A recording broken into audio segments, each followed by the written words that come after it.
days of sepsis seminar, and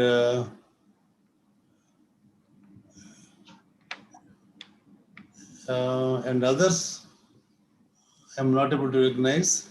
Yes. Pari ma'am? Yes. Yeah. We can start off, ma'am. Yeah.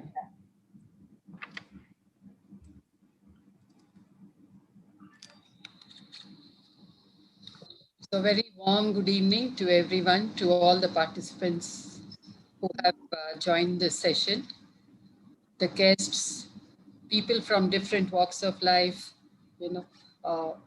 people who are planning to get pregnant, people who are newly married, the couples who are newly married, couples who are planning to have a pregnancy shortly, those who are pregnant, and parents and grandparents of children 0 to 2 years of age, healthcare personnel, and volunteers. And of course, the teams from 3 different organizations who have all put in their hearts and heads and hands into making this, into taking this venture forward. A very, very warm welcome to all of you. And let's get this wonderful evening started yes. Before we go further, I would like to, clarify some points. First and foremost, make sure that, your phones are on the silent mode and that you will not be disturbed for some time.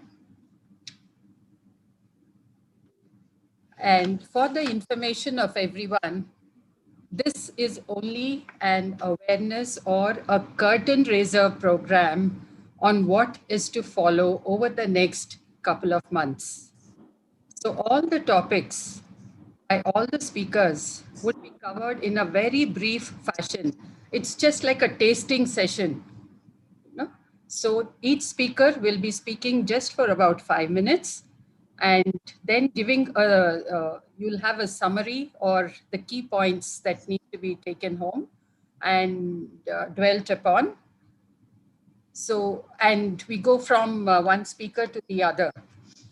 And after this will be the interactive session. So please note down your thoughts, your suggestions, your feedback, your questions, all to be handled at the end of the session. We are running very short of time and it's a tightly packed program. So let's get going. And before we go further, let us all join this session, start this session with a very prayerful suggestion. I request everyone to sit comfortably with their eyes closed for a few minutes.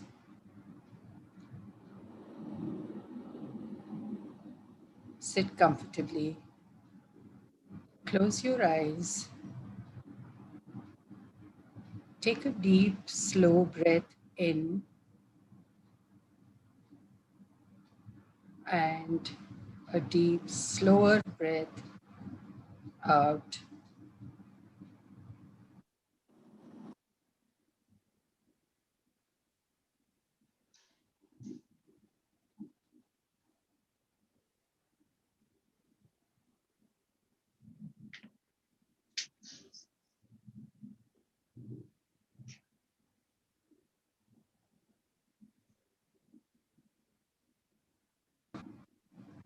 Feel the energy there.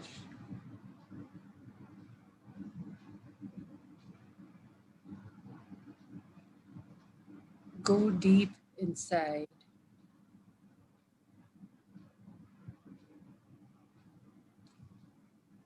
Make the suggestion that the purpose which you are attending this session is achieved for you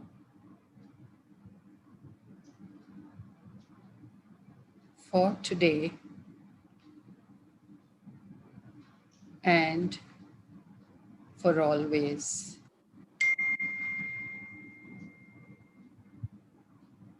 and through you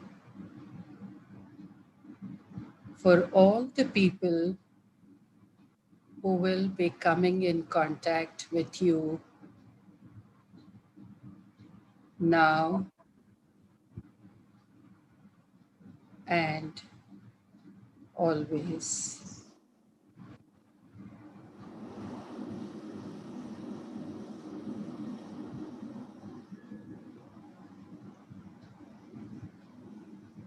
With hearts full of joy, love, and gratitude, let us all open our eyes and come back to the present.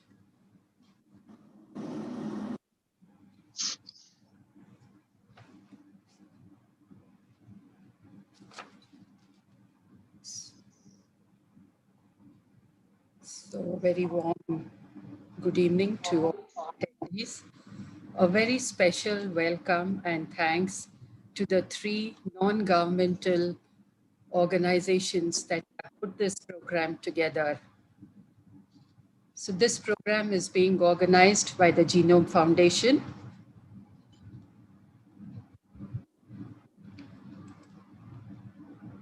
a non-governmental organization, which is a Ministry of Science and Technology recognized DSIR facility, recognized by the Telangana State M&H Department. It's an approved P&D testing lab, partnerships with the Banaras Hindu University, with the CDFD, with the FABA, the Federation of Biotechnology Associations, with TSCS, with Truth Labs, with KIMS Hospitals, and the Nizam's Institute of Medical Sciences. So we have with us members of the Genome Foundation who have all contributed with heart and soul in getting this program together. We also have the Telangana, the Pediatric Academy of the Telangana State, a part of the IAP of Telangana State, which is the backbone of this program. All the speakers, the panelists are from PATS, and most especially from Mission Lakshya.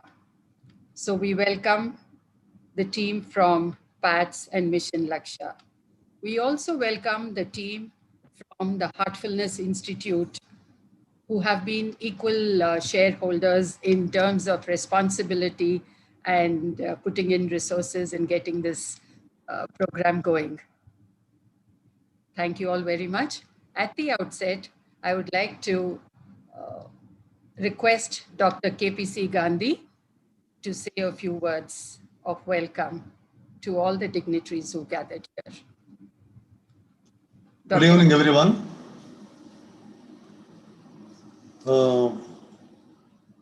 And welcome you all to this webinar on the power of first 1,000 days of life, being organized by Genome Foundation in collaboration with Pediatric Academy of Telangana and Heartfulness Institute, India. As head of the Genome Foundation, a non-profit company founded by international reputed scientists and medical professionals like late Dr. Lalji Singh, late Dr. P.M. Bhargava, and late Dr. Kakal Subrao, who passed away in the recent past. And now being the co-founder, the onus fell on me to run the organization, and the chairman, Dr. C. Rangarajan, former governor of AP State and RBI, who supports me in this national professional responsibility, along with many well-meaning scientists and medical professionals who joined me in these volunteer efforts, along with their support. Now, on behalf of Genome Foundation, I also thank the co-organizers, especially Dr. Surendra Nath and his team, Dr. Himabindu and her team, and Dr. Sairam and his team for coming together in this unique program which provide us a long-lasting opportunity to lay foundations in the process of nurturing healthy children, mothers and parents through a series of initiatives starting with this first seminar, which is crucial and important to build more healthier, equitable future of our children, women, families, societies, and the nation as a whole. Genome Foundation is committed to extend affordable services accessible to all in its endeavors to map rare genetic diseases amongst children and mothers, and also in other disease-stricken patients through genetic screening, diagnostics, therapeutics, counseling, consultancy, training, and research through a host of collaborating institutions and individual physicians of various specialties. And I'm looking forward to a continuing dialogue and relations with more than 1,600 participants who are now participating in this maiden virtual meeting along with the co-organizers. And I also thank on behalf of Genome Foundation all the participants who have joined and by our own organizers of Genome Foundation, Telangana Pediatric Association and Heartfulness India. Thank you all. Looking forward to a very, very, very useful dialogue and deliberation. Thank you, sir. Thank you, Dr. Gandhi. I would now like to welcome Dr. Surendranath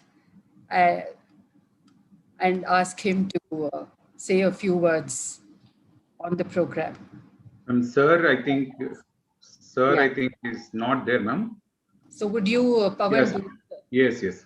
On behalf of Pediatric Academy of Telangana State, which is a 1,800 member pediatricians member body of the Telangana State. So I welcome you all for this wonderful session on power of first 1,000 days. There is a famous saying, every challenge, every adversity within it contains the seeds of opportunity and growth. So befitting in today's time and future ahead. The COVID-19 pandemic has changed and will change the way we live, the new normal, which we are used to. And the parents who have realized the importance of this power of first 1,000 days, they have a tremendous role, especially during these COVID times, where all the family members, including grandparents, they're all at home with the baby who needs them the most. So in the busy life, pre-COVID era, I think where both parents are busy working and the child was left to maid, we have seen so many baby emotional disorders and many behavioral disorders coming up. So with this intent, the power of first 1,000 days, the Mission Lakshya team of Pediatric Academy of Telangana State has carved a program, a wonderful program, wherein it covers right from the conception to first 2 years of life, which forms a strong foundation for a growing child. So I wish all the success for this wonderful endeavor by PATS, Genome Foundation, and Heartfulness. Over to you, ma'am. Yeah. Thank you, Dr. Pawan. Dr. Pawan is the Secretary of the Pediatric Academy of Telangana State. I would now like to request Dr. P. Sairam. He said he might not be able to attend. Dr. Sairam, are you present?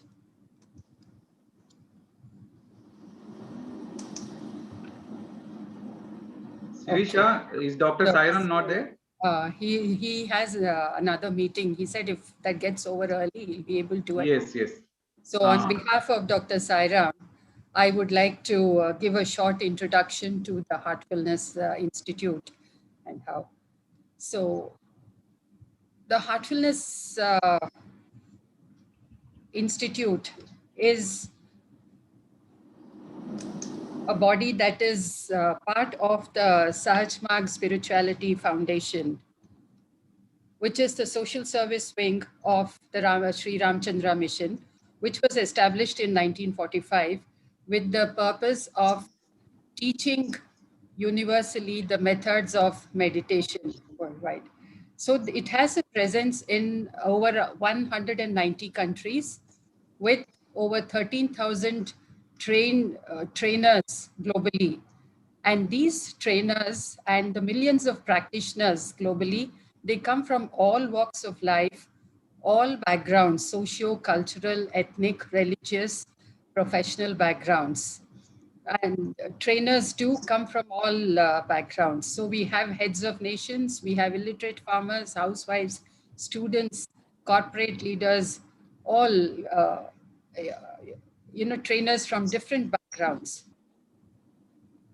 So they carry the message of the heartfulness way of living, which essentially incorporates a few skills and techniques in being able to handle the day-to-day stresses of life better, going on to providing a coherence and alignment between the body, the mind, the heart, and soul, and with the purpose of the evolution of our consciousness, so that we evolve from being animal human beings to human beings to divine human beings.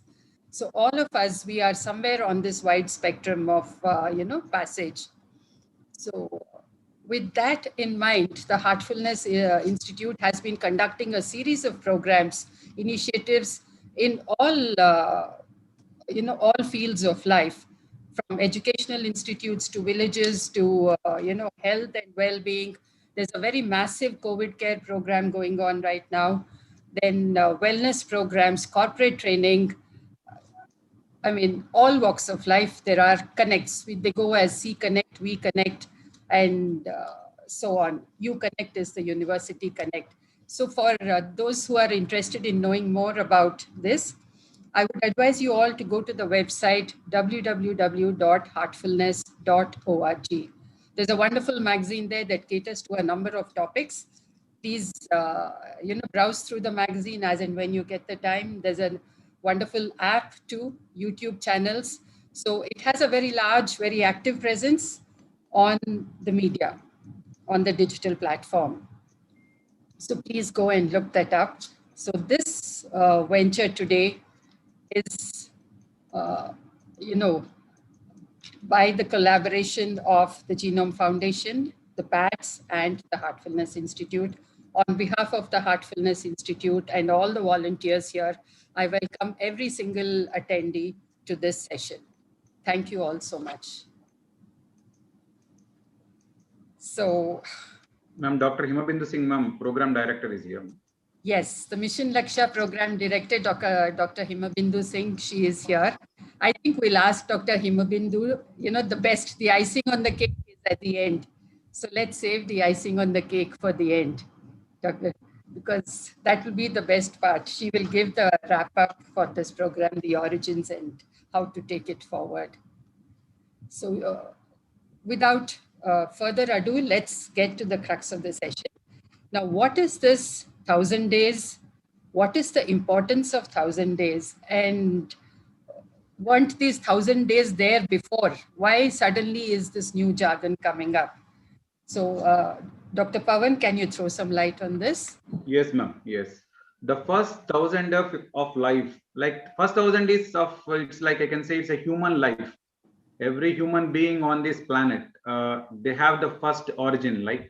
So every seed which has a great potential to become a huge banyan tree, when it is nurtured by sufficient light and all the manure, air, everything, so it has to grow in that. Every seed has that potential, but it has to be nurtured properly. So similarly, the human being in the first 1,000 days of life, if properly nurtured through proper nutrition and neurostimulation in a nurturing environment, what I call is the power of 3. I think the human being can reach his full maximum potential. And unfortunately, our country, we are not reaching that potential. Only 43% of the people are able to reach their full potential. And the growth part, if you see, there is a survey, where are the children not growing well across the globe? And our country is on red dot. I think we are not, it's not acceptable for us. And the pediatricians have a great role to play here.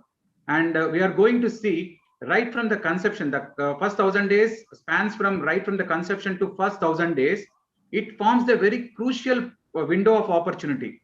Why I'm saying the window of opportunities is once the window closes, it closes for life. And it has a great opportunity. Most of us don't know. Even the doctors, I'm saying, they don't know the importance of this first 1,000 days. And we are losing on the critical period of the entire life. I think I'll show you a small video which will give you the entire crux of why this first 1,000 days of life. I'll request all of you to pay attention to this video.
So dear friends, it is we, the human beings, have the great potential. By investing in first 1,000 days, we can create great wonders in this area. So if you see the statistics, our country is not doing very good. I will tell you the stunting. Stunting means low height for that age. It is the representative of chronic malnutrition in children. So stunting is the devastating result of malnutrition in utero and early life, and its impact is forever. And it's not only have the children will be having a stunt, not only have the stunted bodies, but also stunted minds, and they live their life as a stunted lives. So this is the impact, and their earning potential and learning potential both will go away. And currently in our country, we have 38% of the children who are born under 5, they're all stunted. So that is less height for age. And we also have a hidden hunger called anemia. So that represents around 58% of our children are anemic. So we are in a grave situation, but hope is there. If all such programs are conducted and we are all united together, we can change the statistics like anything. Even the current Telangana statistics in 2015-16, the stunted children population is 28% only. But in the recent NFHS 5, that is National Family Health Survey, a 5 recent 2019 and 20, which says that it has increased, the stunting population has increased to 31%, almost a 31-32%. So 5% increase, we are not doing good there. So dear friends, I request you all to join hand in this to empower the mothers who are planning for pregnancy and those who are pregnant women, and especially the critical window of opportunity during the first 1,000 days of years of the child. Once he is born up to 2 years is a critical window of opportunity. So stunting has a irreversible changes. Why we are saying is stunting you can correct only up to 2 years. Once that 2 years window has gone, even if you spend lakhs and crores also, you can't change that person.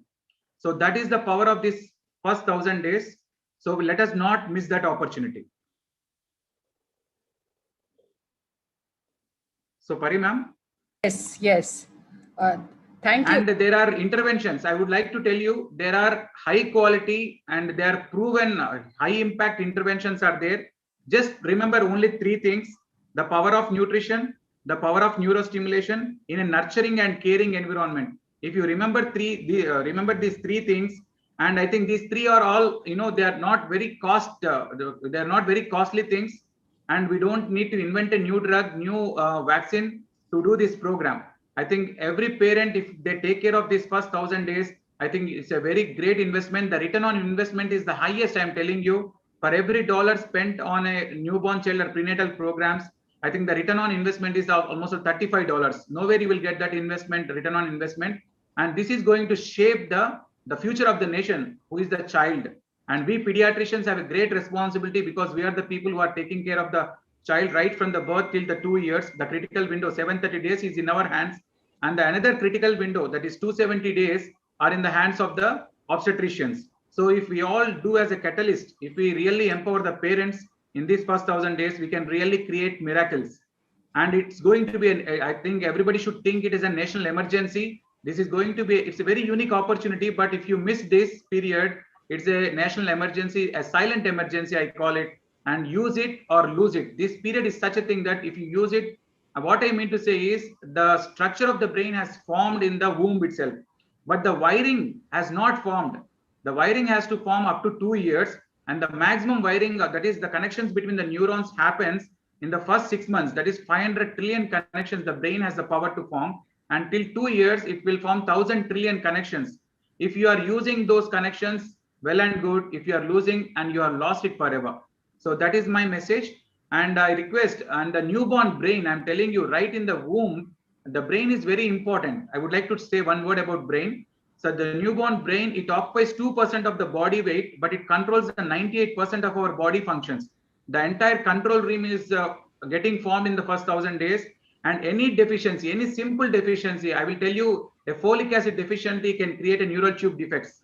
The brain will go. It will not have the proper structure at all. A simple deficiency, simple iodine deficiency during the period can result in mental retardation in the child. So such is the power of nutrition and the neurostimulation. I think with this, the brain has, just imagine, if any malnutrition during that critical window of opportunity, it will be a devastating result for the entire life of the child. You have written a, judgment, a final judgment on the fate of the child, that if you don't care about this first 1,000 days. Thank you so much, Dr. Pawan. Yes, I remember reading just the other day that the newborn brain forms 1 million, is trying to make 1 million new synapses every second. I mean, even being an anatomist, that was mind-boggling for me. Yes, ma'am. Yes. It's like every child, like early child development is for every child's destiny. That's what we are saying. Yes. Through PATS, through Mission Lakshya, we are changing this message, like, every early child development is for every child's destiny. So that has the potential it has. Yeah, thank you so much for bringing across the key message that the first 1,000 days, they last forever. It's like the first 2 years are forever. That is the slogan. And stressing on the importance of nutrition and stimulation. So for the sake of our attendees and those who have joined late, this is a reminder that this session this evening is only a taste session. It's a curtain raiser on what is to come later. So we have about 7 to 8 topics. These, you'll have glimpses of the significance of these topics today, and each which will be given by the respective speakers. And each of these topics will have a standalone session, a workshop-like training module, which will follow later. So from next Sunday onwards, we'll be having that. So yes, the topics are vast, the subject is huge, and it concerns the children in our homes and the children in our nation. But these are just, very small overviews. So Dr. Pawan had spoken about nutrition. Now we have, I would like to request Dr. Navnihal Singh. What is the importance of nutrition? And why is it so essential? Where are we today in that regard, especially in these COVID times? So the urgency of this program is also because, the 1,000 days have become extremely, extremely precious because of the COVID situation. So can you throw light on the Preconceptional care? Yeah. Preconceptional nutrition, sir, Dr. Navnihal? Yeah. Good morning, everybody. Preconceptional is a period where a couple wants to get pregnant. So this is the period where most of the people, they feel, okay, what is preconception? Why should we go to the doctor? What is there to need for the consultation to the doctor? But see, the thing is, it's not just a physiological process. It is a process where a lot of changes takes place and a lot of things can be done. It is the health education of the couple about the care to be taken before conceiving and educating them about the risk and intervention before pregnancy to reduce the chances of poor outcome, which Pawan has just said. Even if simple anemia can cause a problem, folic acid can cause brain defects and all. So as majority of the pregnancies are unplanned, and by the time a couple approaches doctor, there is a very little scope to intervene and correct it. Simple measures in the form of good health can have excellent outcomes. So that is what we are trying to emphasize in this session. All couples planning to get pregnant should seek preconceptional concern. It is about physical, mental, emotional, financial health of the couple. So here it is, nutrition plays a very, very important part. If a mother is well nourished, the child also will. So what you sow, so you are going to reap. And it is an irreparable damage. Stunting and all which takes place is in the early phases of life only. This has to be corrected, and that has to be corrected as early as possible. The most important thing which I want to emphasize here is, once you are going for preconceptional care or counseling, you at least have to approach the doctor 3 to 4 months earlier to conceiving, because the sperm takes 3 months and the egg takes 3 months to form. So any changes, the good health of the mother and the father has to be there in this 3 to 4 months period to have a very good child and an intelligent child. This intelligence is not just here, you have to carry it forward further also. So the 10 commandments which we are going to have here is, the most important thing is, as just now Pawan has emphasized, folic acid is very important because you can prevent the neural tube defects there. Correcting anemias is also very, very important. Immunization is also very important because many times people say, why should we take vaccines? Why should we take rubella vaccine? Why should we take tetanus vaccine and all? But you can prevent major diseases also. Then screening of the couple has to be there, where you have to check whether they have got any diseases or any infections like HIV, AIDS, sexually transmitted diseases, to prevent the congenital anomalies and infections also. Screening for medical disorders. These are also important because suppose a person has got diabetes or a person has got hypothyroidism, that has to be corrected. So that the mother and the father has to be at their best of their health to have best children. Screening for genetic problems also is very important. Maintain ideal weight. Nowadays, we see a lot of people with obesity, and obesity has already been labeled as a disease. So this can cause other complications as well.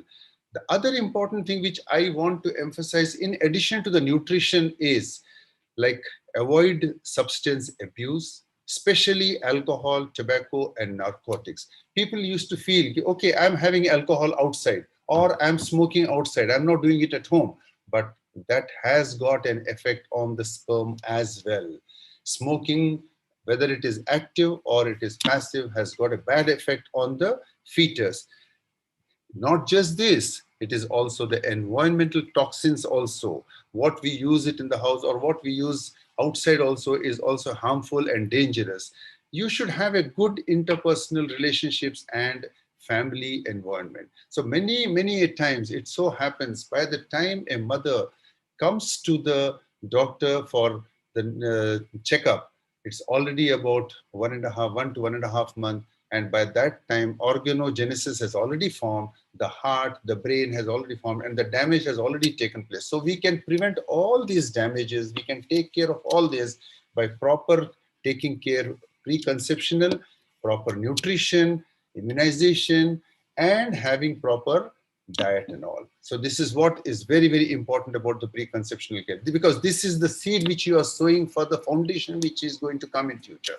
So if this is good, the children will also be good. And you can take it forward from here for the betterment of the health of the child.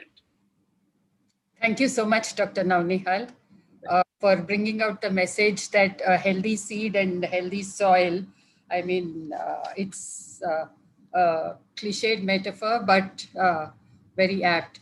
So the take-home message that we have from these two speakers is, yes, it's a critical, the first 2 years, conception to 2 years of life is the critical window of opportunity to break the intergenerational cycle of malnutrition in India.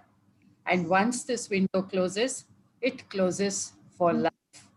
That is the sense of urgency, especially in these COVID times. Stunting in children is irreversible. Physical and mental damage is caused. 3 N's: nutrition, neuro exercises, nurturing environment. Earlier the investment, greater the return, both in learning and earning potential. And that is how we shape the future of the individual, the family, and the nation. And the preconceptional care that we take both for father and mother ensures that you go towards having a healthy child.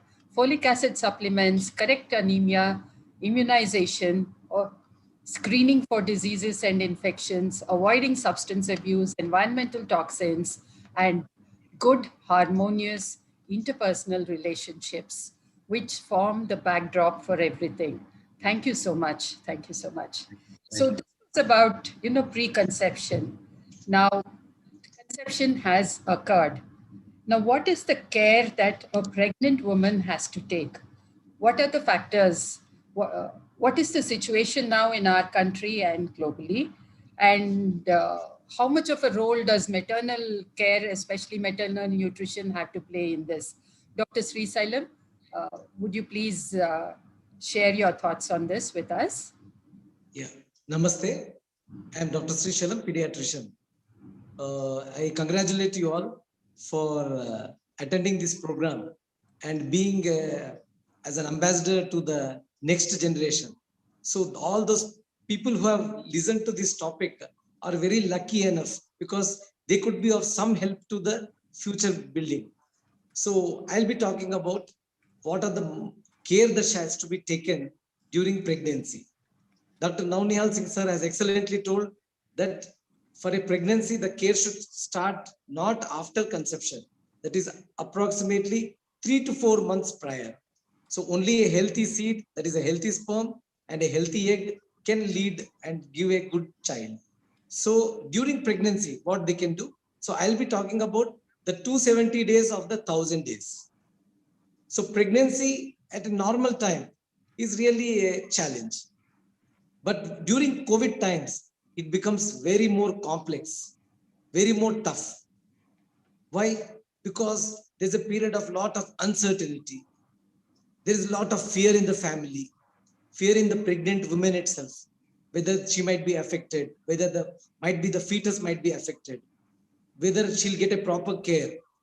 And sometimes because of the unavailability or inadequate supply of foods, they might have a fear that she might have some problems with the nutrition and care also, because accessibility to the hospitals and care, all these fears causes a lot of stress, and these stress can definitely cause a lot of harm to the baby. And one more thing, there's a lot of fear, feeling of guilt in the pregnant woman. When the whole world is under stress and suffering, why she has become pregnant. So I think it's nothing to feel guilty regarding pregnancy, but we should develop responsibilities how to adjust, acclimatize to these conditions. So what I am going to talk ahead might hold good not only during COVID times, but during generally as a pregnant women, what they should do during pregnancy. The care of a pregnant woman is not new in India. Way back 7,000-year-old knowledge, the Garbha Upanishad, which spoke about Garbha Sanskara. Whenever you talk of pregnancy and pregnancy related things, we always think that the mother only supplies some food and nutrition to the fetus. It is not so. It is, we are going to build the character of the baby. you're going to build the brain, you're going to nurture, you're going to build the character of the child. So the future of the child is decided in the womb. So you have to remember the proper care is needed. The fetus gets affected with multiple factors, not only because of lack of food, but because of the stress and environment. So I think the future, we have next good speakers going to speak on how to nurture. I'll be talking about the nutrition. Now, the main important What thing are, is, Dr. Srisailam, what are brain nutrients? yeah. So generally, when we talk about food, we think about macronutrients and micronutrients. And in the micronutrients, there are very important nutrients which are important for brain development.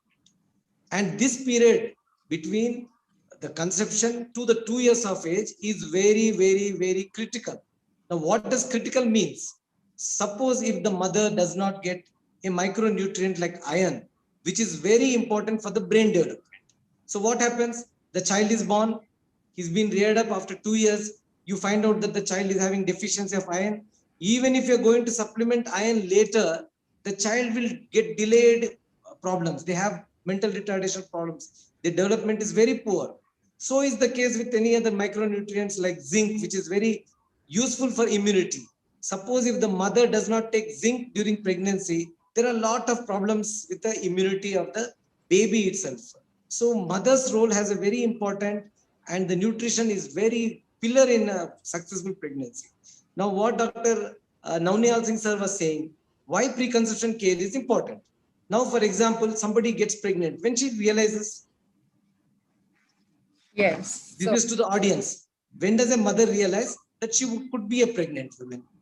So quickly, somebody can answer. Are there any replies in the chat box? chat box. Yeah, we got one saying when she misses her period. Very good, excellent. So she realizes that after 2 months that she might be a pregnant because she has missed the periods. But what you should know is by 60 days of pregnancy, that is by the time she realizes that she's pregnant, 50%, that is half of the organs are already formed. Major organs are already formed. So if her lifestyle was bad, in the sense she was subjected to some stress, she did not have proper food, or she consumed alcohol, or she was having passive smoking, or she smoked, the effect on the baby's developing organs is already damaged.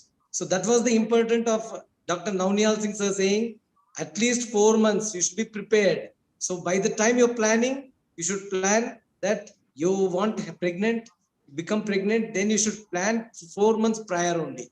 So to be safe, because by the time you realize that you're pregnant, things are damaged, all things are gone. So this is very important for the crucial. So Thank you so much, Dr. Srisailam. yeah. So Yeah, regarding the requirement of yes. food, I think body mass index is very important before pregnancy and during pregnancy. How much weight she's gaining, that is also important. There is no need for having excess food. Some might think, Eating excess for weight two. gain will harm. Yes. So normally weighing women during pregnancy, they can just gain of 11 to 16 kgs is sufficient. So when you visit a doctor, he will calculate body mass index, and respectively he will advise you how much weight gain you should require. Thank you so much. Now, let us have a quick overview of what are the maternal changes that occur during pregnancy. What happens? What are the changes that occur in the fetus during pregnancy?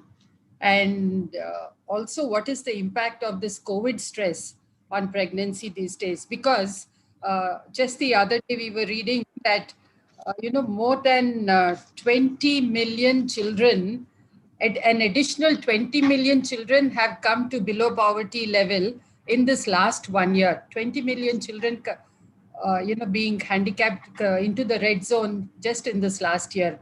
That's a massive number. So, what are the do's and don'ts, and what can we do to walk towards the ideal? I would like to request Dr. Anupama Reddy ma'am to say a few words. She has enormous experience on joyful pregnancy. She conducts programs of joyful pregnancy at multiple places. Welcome, Dr. Anupama. Good evening, ma'am. Thank you very much for that, and namaste to all of you, all the seniors here, dear friends, and most importantly, our mothers who are the future of this world, who carry and create the future of this world and the future generation. So what we are here to understand is what are the changes which happen in a mother and the fetus in the pregnancy. Now, pregnancy is a period where you know that there are a lot of physical, hormonal, and emotional changes in the mother.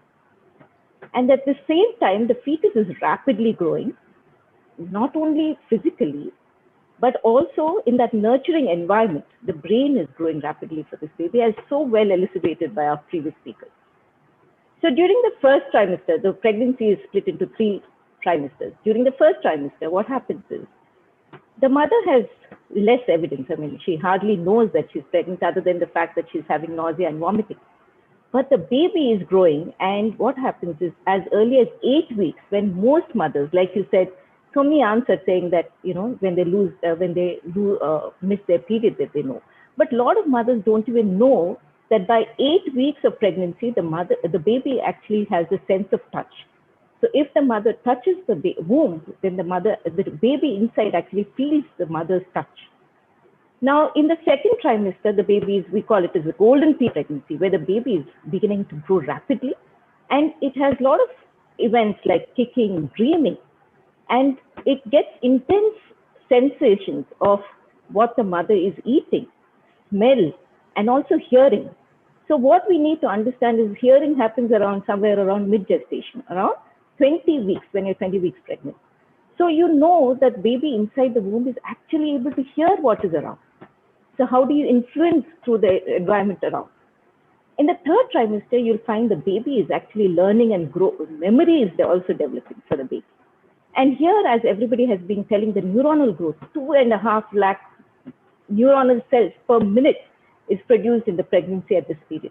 So never ever plan to decrease your pregnancy time. And we always say, encourage for you to get your natural labor, and do not, unless medically indicated, do not go for an any reason to decrease the pregnancy limits. Now, like very well said about COVID itself. COVID, we know, has devastated our country especially.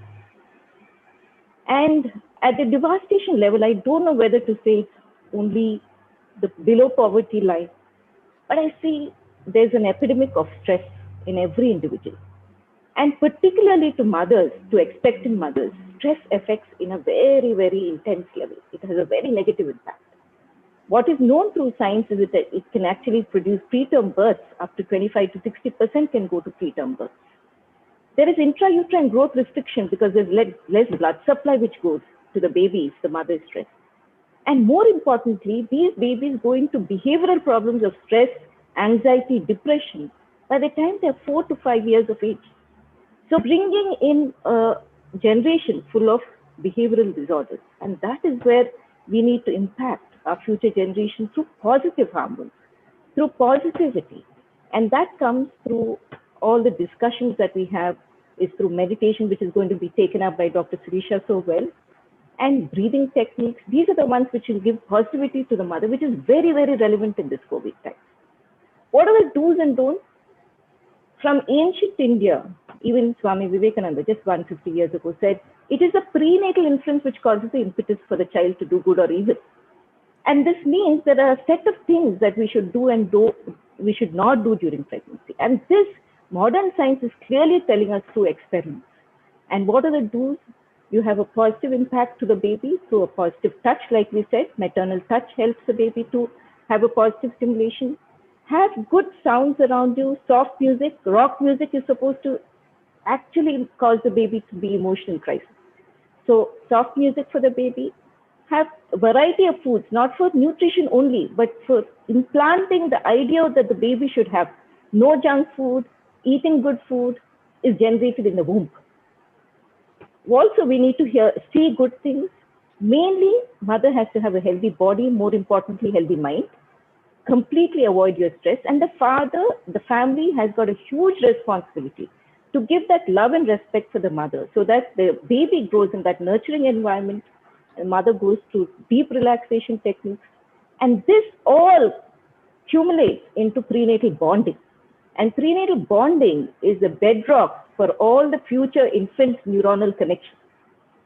And that is where we need to go, where we form a baby, create the baby inside the womb with the right nurturing techniques. And this is advisable to every mother out there to produce a future generation, which is full of values, full of health, full of nurturing environment should be given, so that the baby is overall not only intelligence, it's also emotional intelligence, social intelligence, spiritual intelligence. This is what becomes an individual for the future, which can make a difference to the world. Thank you very much, ma'am, for giving me this opportunity. Thank you so much, Dr. Anupama. That was a wonderful introduction to the topic. It's very captivating, all the information that you gave and the seriousness of the subject that you brought out. Yes. So maternal nutrition, the key points for today are good eating habits are very, very important. Small, frequent meals, no alcohol, no smoking, plenty of fluids, screening for diseases and infections. Quality of intake is more important than quantity, and do not take medicines without prescription. And yes, as Dr. Sri Sailam said, no, there is no need to eat or to. It is the quality that is important. And Anupama brought home the points for a joyful pregnancy. The fetus is an alive, active, responsive personality within the womb of the mother. Responds to touch, especially the maternal touch, to the flavor of the food eaten. And so it is important that the mother eat a variety of foods.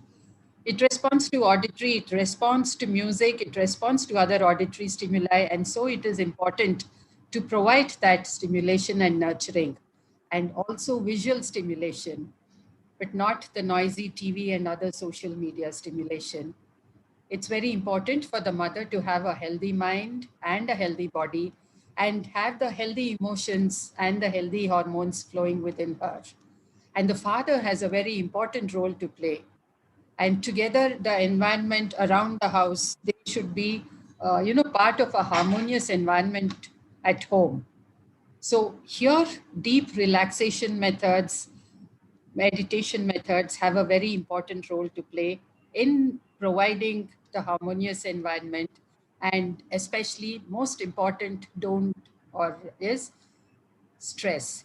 So most important take-home message is avoid maternal stress. Thank you so much, Dr. Sri Sailam and Dr. Anupama, for those key messages. Now, okay, we have a pregnant woman. Now, someone was also asking on the chat box, how do we prepare for delivery? Yes. So how do we prepare for birthing? What are the do's and don'ts? And how has this COVID time changed the situation? So I would like to invite Dr. Himabindu Singh, ma'am. She and her team have taken this mission Lakshya places.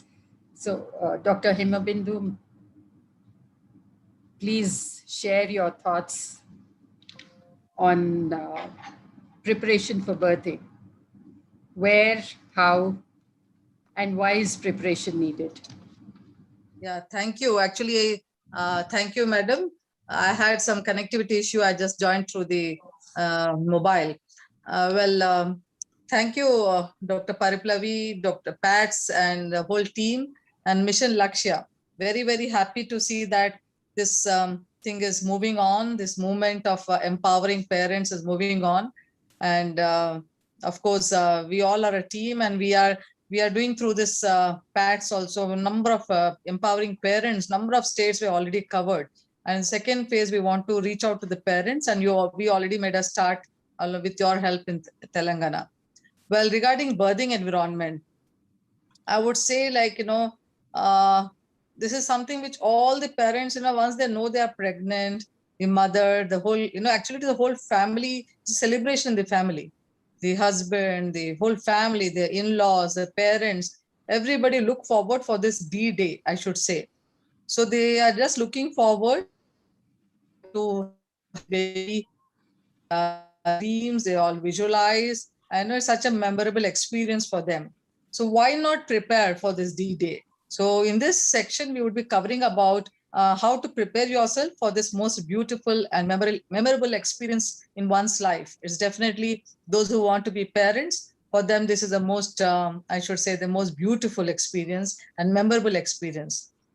So, but it could be, just becoming a parent, though it is enjoyable and we are looking forward, sometimes it could be very overwhelming. People get stressed out and parents get worried ki, Bapre, now I'm going to have a baby in my home and how to hold the baby. Lot of doubts for this, especially for the first time when they become parents. And there are lots of myths also around birthing.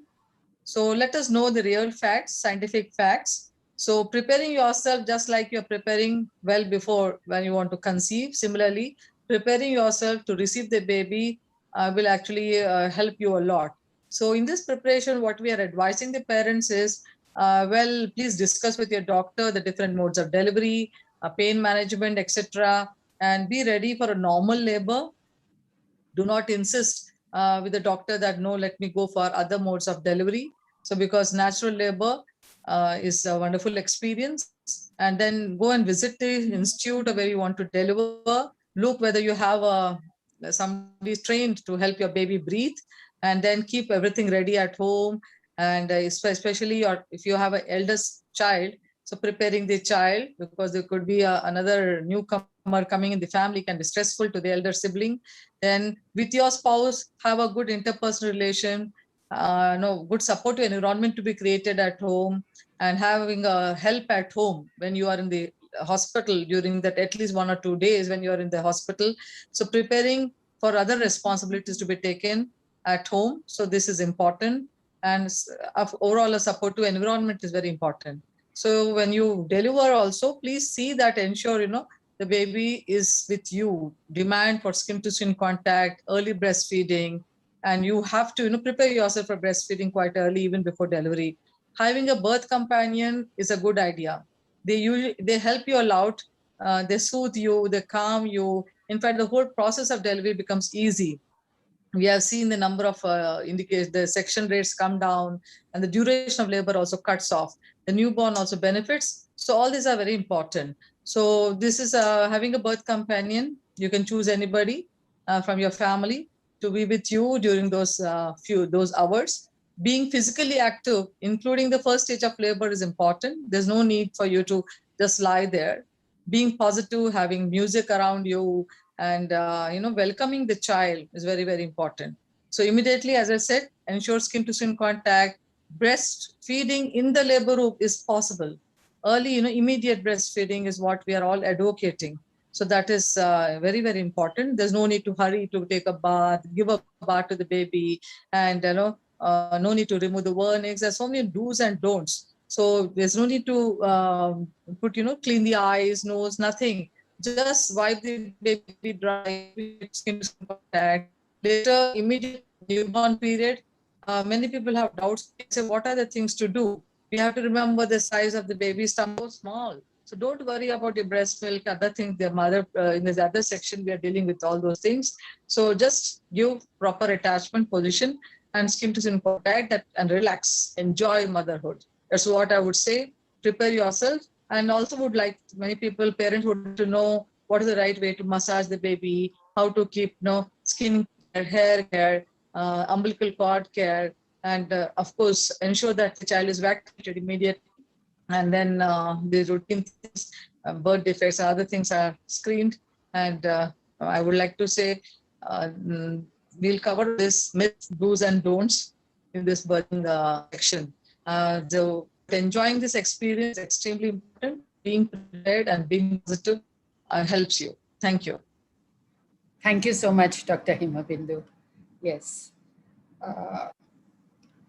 Birthing, that is very true. It is the important day in a somebody woman's said, allowing Madam, somebody said allowing the father. Yes, definitely. In the private sector, I think they're allowing the father. They're number nice labor suits now, and they're making very enjoyable experience with different, even water being, that delivering in the water. Many things are there, which is actually scientifically proven that's good and safe. But in the public sector, still, it is in process. But birth company is definitely mandated, and we are allowing a birth company along with the mother. So this is, yes. Yeah. Over to you. Yes, thank you so much, ma'am. And for all the participants, to know more about all this, please attend Dr. Himabindu's session a few weeks from now. Yes, thank you so much for giving an insight into the most important day in a woman's life, actually. Yes, and now the baby is born. So how to look after the baby? So Dr. Himabindu said, put the baby to the breast immediately. Don't bother about the other things, cleaning up and, wiping the eyes, the cord, all that. Put the baby to the breast. Okay. And then we're talking of 2 years. So from birth to 2 years, how to nurture, nourish the baby. So Dr. Pradeep Reddy, could you tell us more about this, please? Nutrition for the baby from birth to 2 years of age. Sure, madam. Thank you. Namaste, everyone. I hope I'm audible. Thank you, Pari madam, for giving me this chance to speak to the would-be mothers and already, I think, pregnant mothers here, or the families who are planning a baby. So what till now we have seen is very beautifully, as by the previous speakers, that there is a lot of stimulation that is happening in the first 270 days of pregnancy. Dr. Anupama has very beautifully covered the prenatal programming part. And then before that, Dr. Srisalam has talked about what the mother should be eating. So as we have seen, for any child to develop normally, robustly, we require the two very big pillars of stimulation and nutrition. So what I'm going to talk over the next couple of minutes in the 2 minutes is that what is that we need to do to the baby in terms of nourishment. But for that, we must understand two very important things. The baby is going at a very rapid rate in the first 2 years. The remaining 730 days out of the first 1000 days is the part where the baby's brain is growing at a very rapid rate, almost to the point of 2 grams per day. On top of it, the baby's height is going to be almost 1.5 times what it was at the time of birth. The baby is going to triple its weight by the age of 1 year, and by 2 years, it's almost going to become almost 4 times. So the biggest misconception that keeps coming in the family or the caretaker's mind is, how come the child was growing till the age of 1 year with this rapid weight, and suddenly from 1 to 2 years, the weight has not been increasing that much. So what is the way forward? For that, we need to understand most of the malnutrition or the stunting that has been seen in Indian children is not because of lack of food. It is because the parents themselves do not know what to feed, how much to feed, how to feed, and what exactly to do. So to answer these questions, first and foremost, we must understand, as per World Health Organization, 3 very simple recommendations. When the baby is born, immediately after birth, within first hour, the child should be put to the breast.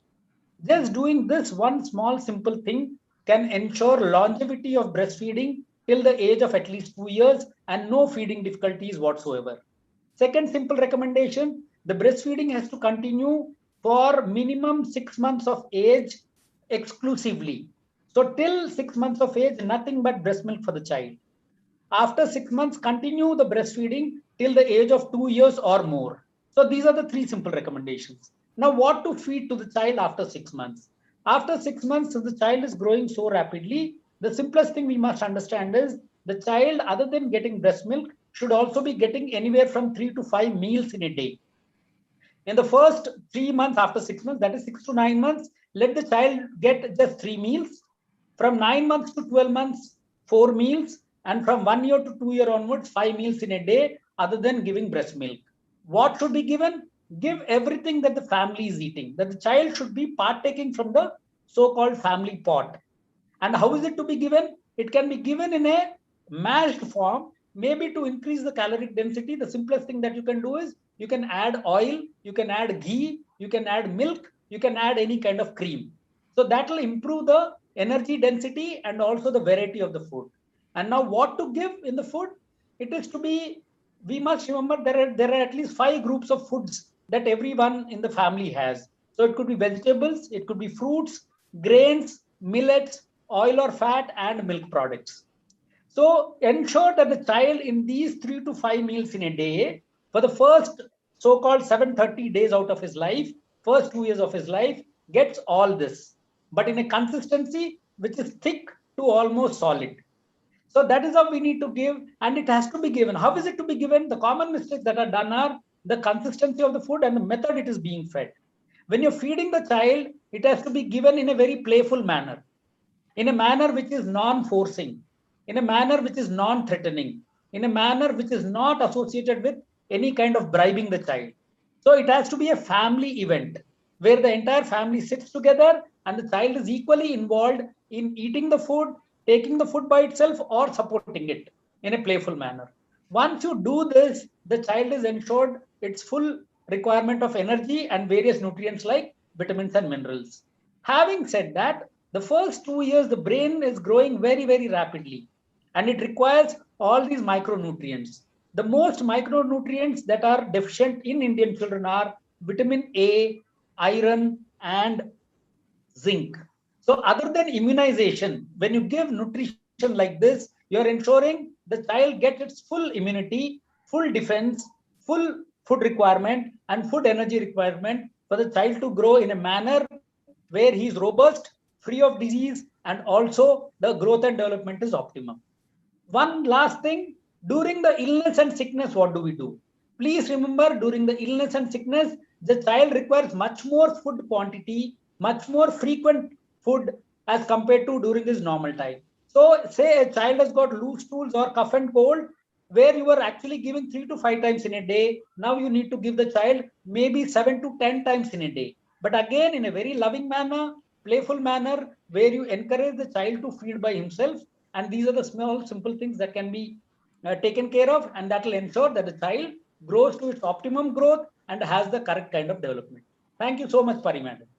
Thank you so much, Dr. Pradeep Reddy, sir, for wonderful insight into how to feed a child and some of the do's and don'ts. So let's have a quick recap of the key messages from these two speakers, Dr. Himabindu and Dr. Pradeep. So regarding birthing, some very important do's are prepare for the most beautiful and memorable experience of your life. Ensure a birth companion and discuss the modes of delivery, etc. with your doctor.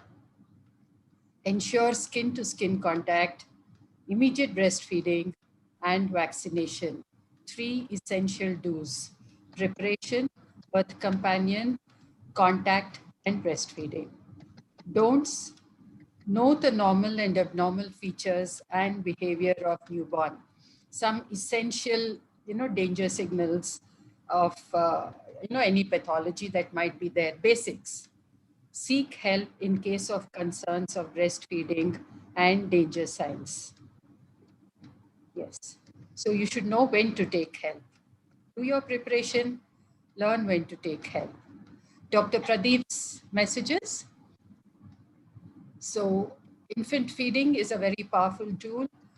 It has many unaddressed issues, which you will learn as the session goes on later. So what needs to be done is exclusive breastfeeding for the first 6 months, age-appropriate complementary feeds after 6 months, and in the first 1,000 days, we have the phase of the maximum brain development. And that is why the nourishment, the feeding of the infant is extremely important. India is the capital of the world's malnutrition. What an ominous, somber note that is. And I had made an error a while ago when I said 20 million children have been added into below the poverty line last year. No, it is 140 million. Yes, ma'am. It's 120 million. The situation, yes, the situation is much, much more grave then we can assume. And this was for 2020, and 2021 hasn't been easy either. So all of us need to buck up and do our best. So that was about child's nutrition. Now, the other end that Dr. Pawan spoke about neurostimulation and a nurturing environment. So what is neurostimulation, and what sort of neurostimulation would a newborn baby want? And what care do we give about, with regard to that till the second birthday? I would like to request Dr. Anita to come forward and, share her experience with our audience today. Hello. Yes. So I'm Dr. Anita. Namaste, everyone. Today we shall discuss what is early stimulation. Okay, the early stimulation means to stimulate the child through the normal developmental milestone and see to that the child achieves their maximum potential in all domains of development, and see that there are no delays. Okay, it is the purpose of it is to stimulate according to the age and according to the developmental milestones. First 1,000 days is very critical in shaping the child's brain architecture, both the software and the hardware. So providing the right stimulus at the right moment is the key for brain development. This is the purpose of early stimulation. Next. Next. So sometimes, mothers say, my child is normal, there are no risk factors. Is there should I, learn all these things and do, or what will it help? Yes, every child, even though the child is born normally, even though the child has no risk factors at all, even then every child needs to be stimulated appropriately according to the developmental milestones. Because, every child is born with a blueprint of their own developmental milestones. But according to the neuronal development, there are billions of neurons being formed and then trillions of synapses being formed. But what is happening during the developmental process is many of the synapses are pruned off or deleted. Whatever the skills which are not being used are being deleted permanently.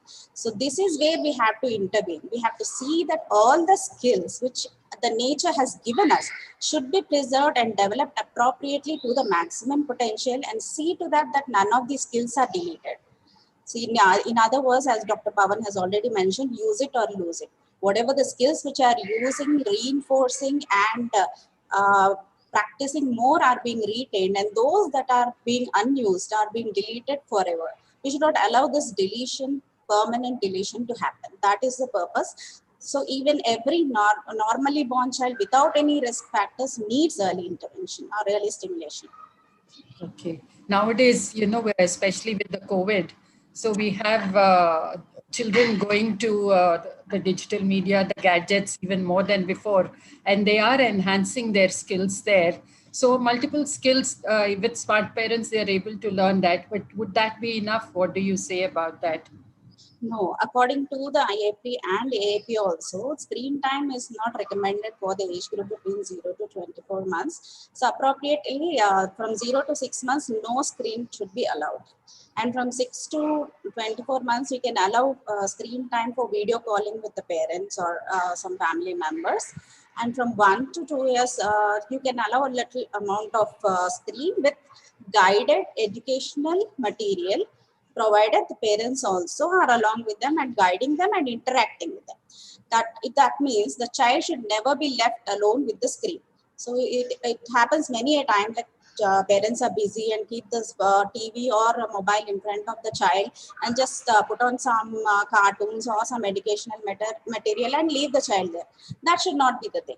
If at all the child is old enough, that is, suppose if the child is about 1.5 or 2 years, and if you want to show them some educational material, the parent or the caregiver should sit along with the child and guide them what they are watching, what you have to go on interacting and keep the child engaged in conversation also, because watching a screen is a one-way communication. It's not going to help in child's development. What a child needs is interaction, human interaction, social communication, expression of emotions, expression of doubts. So that is lacking in the screen time. So definitely avoid screen at this age. Yeah, the screen cannot be a surrogate mother, however good it is interactive. Thank you. But what is the role of play in all this? play is the most wonderful thing. Play is unique for every child, as child is also unique. And play develops all the domains of development. When the child is manipulating the toys, the fine motor skills, gross motor skills develop.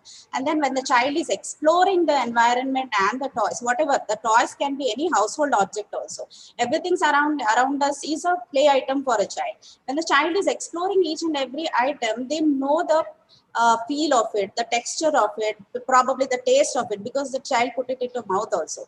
They know the taste of it, the purpose of it, and then they learn the action reaction sequences. They know little problem solving skills. And when the child is playing with other child, they learn to share.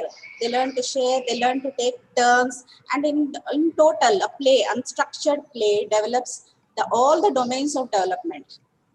So that should be there. And moreover, if you the parents should create the right environment. They should create the right place, a safe place, and then give them the items which they can play with, which are safe, and developmentally appropriate, age appropriate toys should be given, and include many of the household items in play, and be a guide to them. Do not instruct them. Don't instruct them, this is how you should play. Because child may play in different ways. They create their own play methods. So let them explore. That develops their cognitive skills. So be a guide, not an instructor. Thank you so much, Dr. Anita. Yeah, ma'am, I would like to add, ma'am, to what Anita has so beautifully explained. Yes. Albert Einstein said that, if you want an intelligent child, read them fairy stories, because that will, if you want your child to be more intelligent, ask them to read more fairy stories, because that will that will enhance the imagination capacity of the child. And regarding the power of play, for nerve connections to form, if for one synapse connection to form, it will take 400 repetitions usually. But with play, it will the synapse connection will form with only 10 to 20 repetitions if the play is associated with it. So the power of play is that a synapse formation which requires 400 repetitions will be done only with 10 to 20 repetitions. That is the power of play. And coming to the power of communication, that is called language nutrition, what we call as a language nutrition. Auditory stimulation is very powerful weapon. So the parents, right from the birth, the baby can hear. If you can stimulate the auditory stimulation, like, through soothing voice of the mother and the father, that each vibration, each what mother speaks, it will go and set in the baby's brain. It will lodge there with a certain frequency. So there is something called language nutrition, where a newborn, right from 2 months of the age, if the being exposed to 4 different languages, their brain processing speed, that is cognition, is very high. 25% increase in the cognition they observed in Japan. So that is the power. And that is the power of language. So mother has to do that. Mother can sing, read stories to the baby, and all these auditory stimulation, wherein mother exposes the child to different sounds, soothing sounds, and also the visual stimulation, as Dr. Anita was saying, different visual stimulation. All the multisensory integration is what is required. With the massaging, I think that every parent has to do. I think there is one beautiful video prepared by Dr. Anita, which we'll be sharing, like how to do this multisensory integration, which is very powerful, which will really connect the nerve connections. The wiring happens, I told you, in the first 1000 days. So that will be helped by this multisensory integration. Yeah, one more thing is, most of the time parents are showing the cards of alphabets, numbers and all. And please avoid this at this age. What the child needs to know is the things around us, what the purpose of every object around us, not the alphabets or numbers. And instead of showing flashcards or pictures, it's always beneficial to show the real object. Instead of showing the picture of an apple, show them an apple. Let them feel the apple, let them taste it, let them smell it. So that should be the way of learning, not just on paper. Yeah, thank you so much, Dr. Pawan and Dr. Anita. Dr. Pariplavi, ma'am. Dr. Anita, yes, Dr. Himabindu. Could you once again announce that this is only a curtain raiser and just brief of the program, how it looks like? Because many of them are thinking it is the final one. Just yes, Dr. Anita conducts numerous workshops which train others on how to stimulate the child. and very age specific. So a series of workshops, all of which that training will be imparted later on through, we are planning to have direct training workshops. So this session is only a curtain raiser. It's just a peep into what is to follow. So, Madam, I think I just wanted to add. Yes, Dr. Himabindu. Yeah, I wanted to add because I'm seeing a lot of questions. I thought I should only talk about birthing, but the breastfeeding part, I think that was a little bit missed. So I just want to add a lot of questions are there. Yes, definitely we have a lot of questions, even in educated mothers or all cadre, I should say, regarding breastfeeding. So as I said that we should start immediately, give exclusively for 6 months and continue breastfeeding even beyond 2 years. And a lot of doubts regarding breastfeeding. We need to be, I think it's just counseling which is required. There's actually nothing called lactation failure. All mothers can breastfeed. The most important thing is just being a mother. Just relax, enjoy, because they are very good natural reflexes, the oxytocin, some of these things will tell you in detail in our sessions. So just being a mother, enjoying the process of breastfeeding, that's what we want the mothers to do. Don't have a lot of doubts about yourself, and just be relaxed. And nothing like, not having enough milk. You just have to, as I said, like the buffaloes and cows, enjoy breastfeeding. And then the stomach size of the baby is so small that appropriately the size increases as the amount of breast milk increases. So there are small mantras like complete emptying to ensure night feeding, proper attachment position. These are these are the solutions for all the problems of breastfeeding. So, we have, say not enough milk. Please do not challenge yourself or even doubt yourself. So just continue to breastfeed. We know there are some indirect signs of knowing that your child is getting enough milk. We'll tell you all those in details. So this is very important. There are many positions that all, be natural, relax. So that's what I want to say. And then there's nothing like, adding other milk. Please beware of an IMS Act. So there is something called the Infant Milk Substitute Act, where all parents should know, doctors should know, all the healthcare staff should know, we are not supposed to promote any other milk other than breast milk, because this breast milk is the best milk for the human baby, human milk. So this is what, because as per the composition and everything, this is the right milk, and it is also the important for your brain development. Not just the nutrients, the infant body and skin to skin contact, so many other benefits that child is having during breastfeeding. So after you join even for a working mother, or after 6 months, after your leave is over, the complementary feeds are started. So don't worry about the other milk. And even otherwise, we do not advise any other milk up to 1 year. So even after that, you can actually successfully breastfeed the child. You can, there are so many tips for the working mother, having express breast milk, express the milk and keep at home, and giving night feeding is very, very important.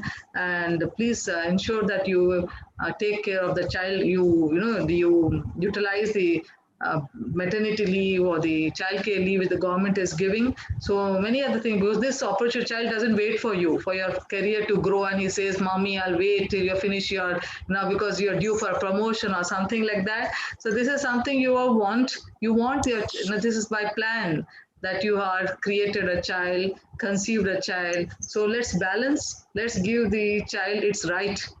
So that's what I want to say. So happy parenting. Yeah, ma'am. I think it's really rightly said. Breast milk is like amazing milk, ma'am. Breast milk is really amazing. If I want to say one intervention which can really save the newborn lives, and which will have a complete package of this entire first 1,000 days. One action is, if you say that, if you ask me what one action will result in entire, it's a game changer, is the breast milk. Giving breastfeeding for first 6 months, exclusive breastfeeding. After that, continuous feeding till, along with the complementary feeding, and 2 years, we need to give the breast milk. So that's an amazing milk. The flavor bridge, whatever the mother eats, so that will add as a flavor to the baby, and that really programs the taste preference of the child, which has been already spoken by Dr. Anupama ma'am. So flavor bridge is what is very important, which can be given only through breastfeeding. So formula filled, always it tastes the same bland, but this breastfeeding will definitely add that flavor. So I think that is one of the things which is also provides complete nutrients and also neuro exercise in a nurturing environment. The mother-child interaction. The mother-child interaction is also very high during that period. So all the 3 N's, nutrition, neurostimulation, and in a nurturing environment. All three things will happen when the mother is breastfeeding. So that is the power of breastfeeding. Yeah. And even the first tika, the colostrum, that is there because all the parents want ki bhai doctor ke paas jao, vaccination. So vaccination is what they're all worried about, and the weight gain. This all can happen with first breastfeeding. The colostrum has lot of antibodies, immune factors. It stimulates the immunity of the child. It actually, that's long-term benefits are there for the baby. Prevents lifestyle diseases, increases IQ. Bindu, we definitely need an elaborate discussion on the breastfeeding because many people have these doubts. So yeah, I've seen on the chat box, and we somehow I thought let me highlight. Yeah. Very true. So I would like to, remind all the participants, all the attendees, that we still have a couple more topics to be covered. And after the conclusion of those topics, because your questions, though they might be shared by the others, are still a little specific to you. So let us complete the session, the topics for which the speakers have come here. And after that, we'll have a question answer session and an interactive session. So right now, let us go ahead with this program. Please hold your questions, save them up for after the talks are over, because let everyone have an overview of all that is being offered. Thank you so much. And thank you, Dr. Himabindu, Dr. Pawan, for those inputs. Breast milk is the best. Yes. So we saw about nourishment. Dr. Pradeep Reddy spoke about nourishment. Then Dr. Anita spoke about neurostimulation. And both of them touched about the nurturing. A little more about the nurturing environment. So how to create this nurturing environment in the family. Everyone brought out, Dr. Anupama especially, she brought out the key factor that the mother should be happy. Mother should not be stressed. Everyone is bringing out this factor. Mother should feel loved and happy and loving. And all this carries on to the child. The father should be involved, the rest of the family to be involved. So how do we enable or how do we nurture this nurturing environment for the child? I would like to request Dr. Sirisha Palichella to share her wisdom in this regard. Good evening, madam. Thank you so much. And first, I heartily congratulate the entire team of PATS for creating such a great model, which is useful for next generation of humanity. So I want to start my session with a small quotation from Rabindranath Tagore. The quotation goes like this: each and every child comes with a message that God is not yet discouraged of man. So each and every pregnancy comes with a message that it's precious. Okay. So, but the beauty of this journey is we don't know when it starts. The moment of the journey is still a miracle on this earth. When exactly we can start this journey, nobody knows. So as Dr. Naunihal Singh has said, it has to be planned 4 months prior. Exactly. We need to plan prior and we have to create a right environment in our mental attitude that it has to be like, it has to be a wanted craving and like a nurturing pregnancy. It's not, every pregnancy should be out of choice, not by chance. So today, after this session, each and every aspiring couple or the family members has to be taken a great message into the heart that let all pregnancy be by choice, and that too with correct nutrition and neurostimulation, and everything happens if you are committed. That means you know that some day or the other day your journey is going to start, but you don't know when it starts, is it not? So such a confusing but very craving question.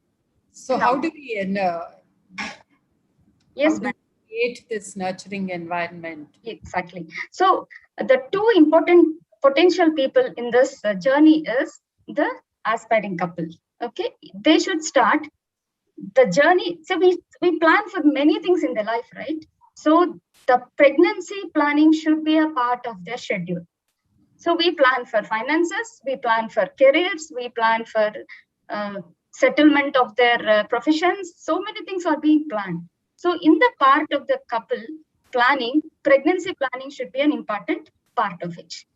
And now I want to continue this journey with a message from Swami Vivekananda that each and every idea or thought which comes from your mind, it influences your physical and mental attitude. It has a potential enormous effect on your mind and body. So what is the role or power of meditation here is, first, if you divide the journey into 3 parts, first thing is planning and preparedness for pregnancy and during pregnancy, and once you become parent, that means parenting moments. So in each and every part of this journey, the right attitudes of the parents is most important. And the other quotation or the letter written by Albert Einstein, the only unseen force which unites each and every human being on this earth is the power of love. So the potential of love, the potential of your thoughts, and the potential of the promise the nature has given to you to become an aspiring parents is what is this journey is. Okay, so I warmly welcome all the people to take up this message strongly, that still in the tough situations of COVID, people are coming with pregnancy, coming with children, and they are so emotionally bonded with the children, and they're concerned about their pregnancies, concerned about their children. And recently I had a conversation with one of the important Mrunali, Dr. Mrunali, who is a psychologist from Arya Janani team. She was telling that I'm concerned about the children who is born during COVID times, because we are social human beings and we are not connected so much during COVID times. We are bounded in a 4 walls, and the child doesn't know that we have to be interactive with the environment. So in this situation, we need to be very planned, careful that we should not give stress to the child. Let the child grow naturally. So for the stimulation to happen, first important thing is the parents should have a right set of attitude and goals towards that end result. So this is about planning for pregnancy and preparedness for pregnancy. Now in this journey, our global guide of heartfulness meditation, Dr. Kamlesh T. Patel, he used to say very often that the moment of conception is the most important part. Once that is done, rest of the entire journey will be taken care. And see, we have got a lot of information, what to eat, how to breastfeed. And if you take Dr. Anita's presentation, it's huge. It's like you need to, from 0 to 2 years, she has a big curriculum. Each and every day, how to stimulate a baby, how to massage a baby, how to communicate with the baby. And Dr. Anupama Madam has a rich potential of programming, how to talk to the baby in the womb, how to connect it to the baby in the womb. But to all these things to happen, the parents should have proper mindset. So this heartfulness meditation, guided by our Daji, we are incorporating the methodology of heartfulness relaxation techniques to entire humanity to become stress-free and let the energy flows naturally through you. And this meditation is being guided by Pranahuti. That is, entire living force is coming into existence through another existence. See, such a beautiful miracle and journey, and how extremely cautious we have to be. Even to invite a small person, like a guest is coming into your home, we clean our home. We make sure that everything is organized. Everything is very presentable to the person who is coming to our home. Imagine a life force is coming to a mother and it is nurturing inside, and how much importance we need to give to the environment.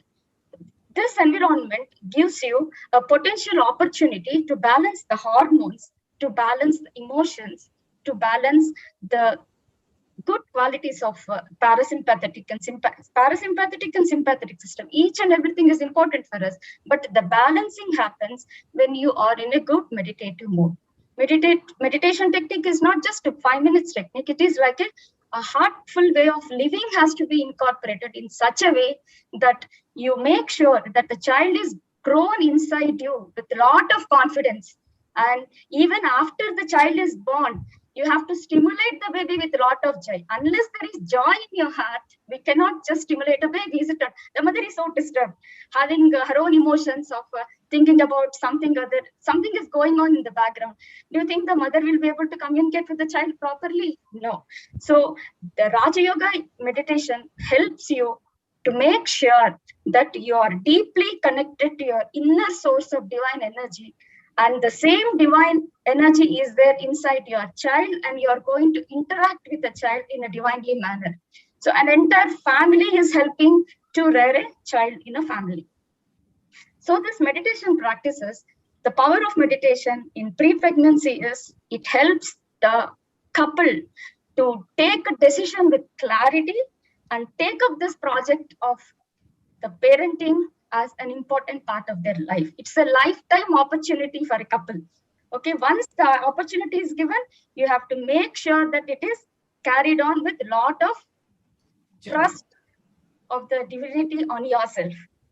And next thing is, what about the later part of the pregnancy? As Himabindu Singh madam was telling, the more relaxed you are, the more the mother is relaxed, the more there is a chance of normal delivery.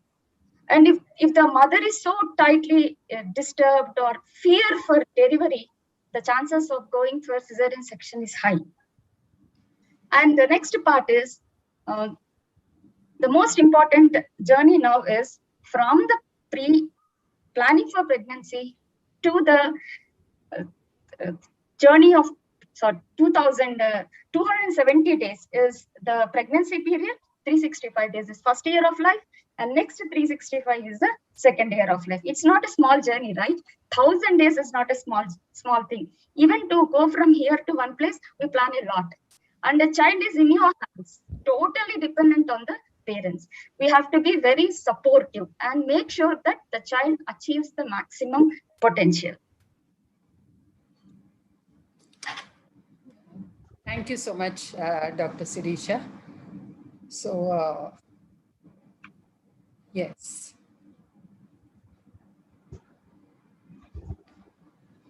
For bringing out the role of relaxation techniques, for the importance. So everyone has brought out, all the speakers have brought out the importance of a healthy, happy mother, a healthy, nurturing environment at home, in nurturing a healthy, happy child who is going to grow up into a healthy adult, a healthy, happy adult. And data tells us that a $1 input in these 1,000 days is paid back much, much more into hundreds of dollars. It preempts the expenditure of hundreds of dollars later on. So that is the importance of this window. So the message for the programming of the child, early stimulation from Dr. Anita's talk, is early stimulation is to bring out the best and achieve the maximum potential in all domains of development, and at the same time, not to allow skills to be lost in pruning. So we need to be alert that all the skills, all the domains are being exercised all days. So you forget to use or exercise that, there is a cleaning, pruning and cutting that happens, and it goes. So domains, all domains regularly. Every child, even who is seemingly normal without any risk factors, needs stimulation. So even a so-called normal healthy child will do much better if there is continuous neurostimulation. Screen and media education is not ideal for this age group. What they need is love, nurturing care, stimulation, and human interaction. So communication between mother and child, between the family members and child, is much more than just contact. It happens at multiple dimensions, at various levels, energy levels, and verbal, non-verbal levels. So that is very important. And by no way, imagination, is screen and media education ideal or a substitute? Unstructured play is ideal at this age group. Do not control or determine what your child plays and how. Gentle guidance, so unstructured play is advised. So regarding the creating of a nurturing environment for the child from even before pregnancy, Dr. Sirisha's message is the message of meditation and other techniques, ancillary techniques. During the premarital period, the meditative practices as part of a lifestyle help the physical, emotional, mental well-being of both men and women, which invokes wisdom and creates a suitable environment conducive to divinity during conception. So the moment of intimacy is very, very important in determining the kind of child that you will be having later on. During preconception period, these techniques help in building having a balanced and relaxed mind to be able to plan for a pregnancy with clarity, and it brings inner peace in the couple, creates a beautiful, loving, relaxing environment amongst themselves and an environment that welcomes the new soul into the family. It is a joyous welcome of anticipation and love. During the pregnancy period, relaxation helps women to stay away from anxiety and maintain good physical and mental health during the entire period of pregnancy so that the fetus can grow in a stress-free atmosphere. There is enormous research to support all these statements in the domains of neuroscience, in the domains of growth and development, and in all fields of medicine to show that stress depletes the body in various ways and especially depletes the resources of a growing child, so that a child is born stunted and handicapped in many, many ways that we cannot recognize immediately at birth. So long-term effects of maternal stress on the child are a lifetime. So meditative environment during parenting helps the child to grow with the maximum potential bestowed by the divine. For free guided relaxation, she's given the website www.heartfulness.org. Yes. So those were the essential key takeaways from each of the speakers about these key topics. And we are nearing the end of this session. We'll be going in for the interactive. But before we get there, I would like to invite Dr. Radha Ramadevi, one of the senior most pediatricians in the city. She was heading the Department of Newborn Screening and Diagnostics at the Center for DNA Fingerprinting and Diagnostics. She is part of the Genome Foundation. On behalf of all the three teams, the three organizations, may I invite Dr. Radha Ramadevi for her expert comments. Ma'am. Hello. Hello. Good evening. Good evening, Doctor. Am I audible? Yes, ma'am, you are. Thank you very much for inviting me to give a few comments on this topic. And thank you for conducting such a nice session. And I think most of all the speakers have pointed out about the importance of care during the first 1,000 days of life, because this is the most important period in an individual's life, that anything that happens in the first 2 years is going to be permanent. So we need to really take care of the child from conception till to the second birthday of the child. And what all the points that are given just now, they're really pertinent and needs to be followed. This is very, very important.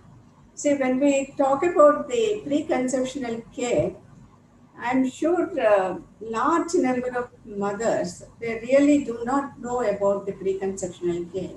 And this is the thing that needs to be popularized among the would-be parents, about the importance of taking folic acid, because as you can see that in the United States, people have prevented development of neural tube defects by simply giving folic acid to the pregnant mother. So this aspect we need to stress upon about the importance of preconceptional care for the couple. And the other thing is that most of these, some of them rather, can have some bad histories, bad obstetric histories, such as recurrent abortions. And many a time, as a clinicians, we do see that the factor is not in the women, in the lady, but mostly in the father. So this has been raised by Dr. Singh about the importance of smoking and alcohol abuse. And these are the things that we have seen in large number of families, a very bad effect on the sperm.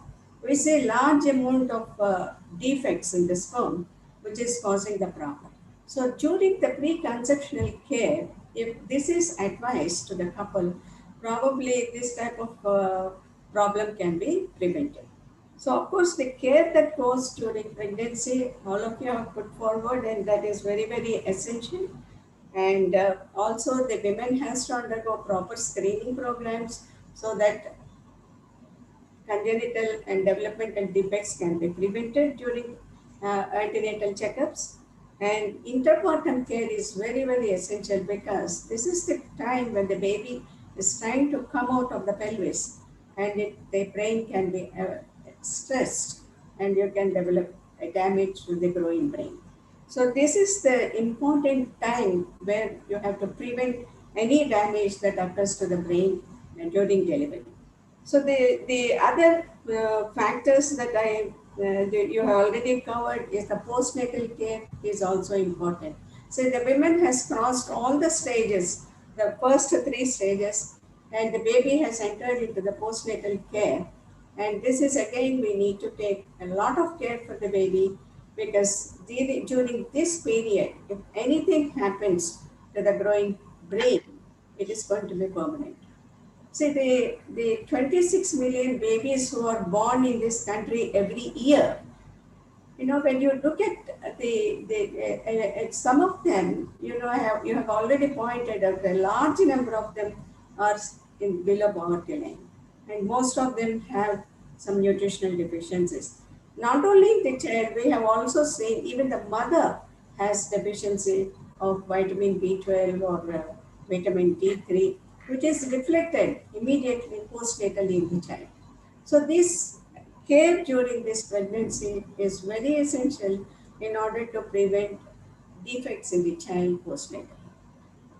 So the postnatal care we have already started to give to the child with regard to immunizations and other things. But of late, recently we are getting some other programs which still in our country we are unable to implement to prevent the future health of the child by doing certain screening programs. So these screening programs are available, but unfortunately we are still not able to provide that to our children. So probably in future we may be able to do this screening program so that you can pick up some of the defects and prevent morbidity and mortality before the child is 2 years, 2 years of age. Years old. Yeah. So this is what we need to do. So you have programs, you have everything, but unfortunately, is it reaching to the people? How much we are able to convey this to the lady comes with the baby in her hand. I have the baby, I'm unable to breastfeed the child. Because when you look at the breast and there is no nipple at all, and the nipple, the child is unable to pick up the nipple. And in those circumstances, breastfeeding is a failure. So these are the things which we need to take care during the pregnancy time and see that you effectively implement breastfeeding to every child, rather than putting the child on top milk or the formula feeds. So these are concepts which are there very well and very good, but are we able to implement them effectively to each and every child? So this is where I'm concerned. And this is where we need to really work hard to see that each and every pregnant woman gets these benefits. So with these few comments, I thank Dr. Palvi for giving me this opportunity. And I'm very glad that all the speakers have given very nice comments, very nice points that everyone has to take care during this first 1,000 days of life. And thank you very much, and thank you. Thank you so much, ma'am. Dr. Radha Ramadevi is an expert in all genetic testings for the pre-implantation onwards till later on. So Genome Foundation offers a number of the procedures for screening, for diagnosis, for therapeutic measures, for counseling, and for identifying, and even for population studies. So thank you so much, Dr. Radha ma'am, for reiterating the fact that everything that the speakers have spoken is of utmost importance, and it remains to be implemented. That is, the consumer has to use the services, the programs that are being provided. So are we making use of the facilities or the programs that are being played out, rolled out? So that was a message for the audience. Please make use of the opportunities that you get to ensure that you have a healthy, happy child growing at home and around you. I now invite Dr. RSV Sri Krishna, representative of the UNICEF in the Twin States of Telangana and AP, for his expert comments on this session, on this topic. Good evening, everyone.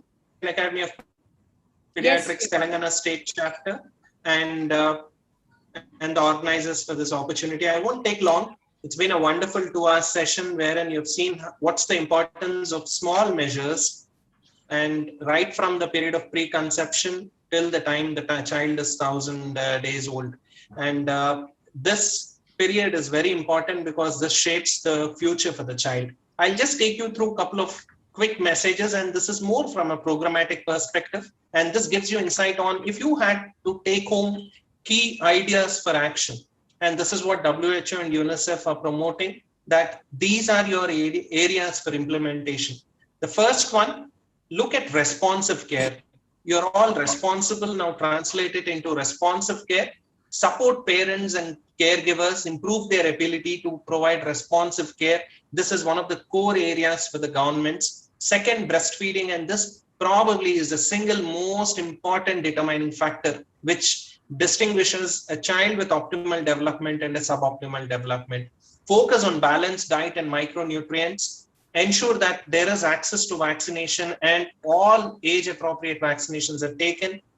Focus on complementary feeding, and this feeding not just should be age-appropriate, should also be quality-rich, and not just on the quantity. Maternal mental health is also very important. Prevention of child abuse and neglect, developmental monitoring, assessment, early response and support. All these are important action areas for the states and also some relevant for parents as well. There are a few socio-economic and environmental risks, and we need to ensure that no child is left behind, and we need to adapt the principles of universal health.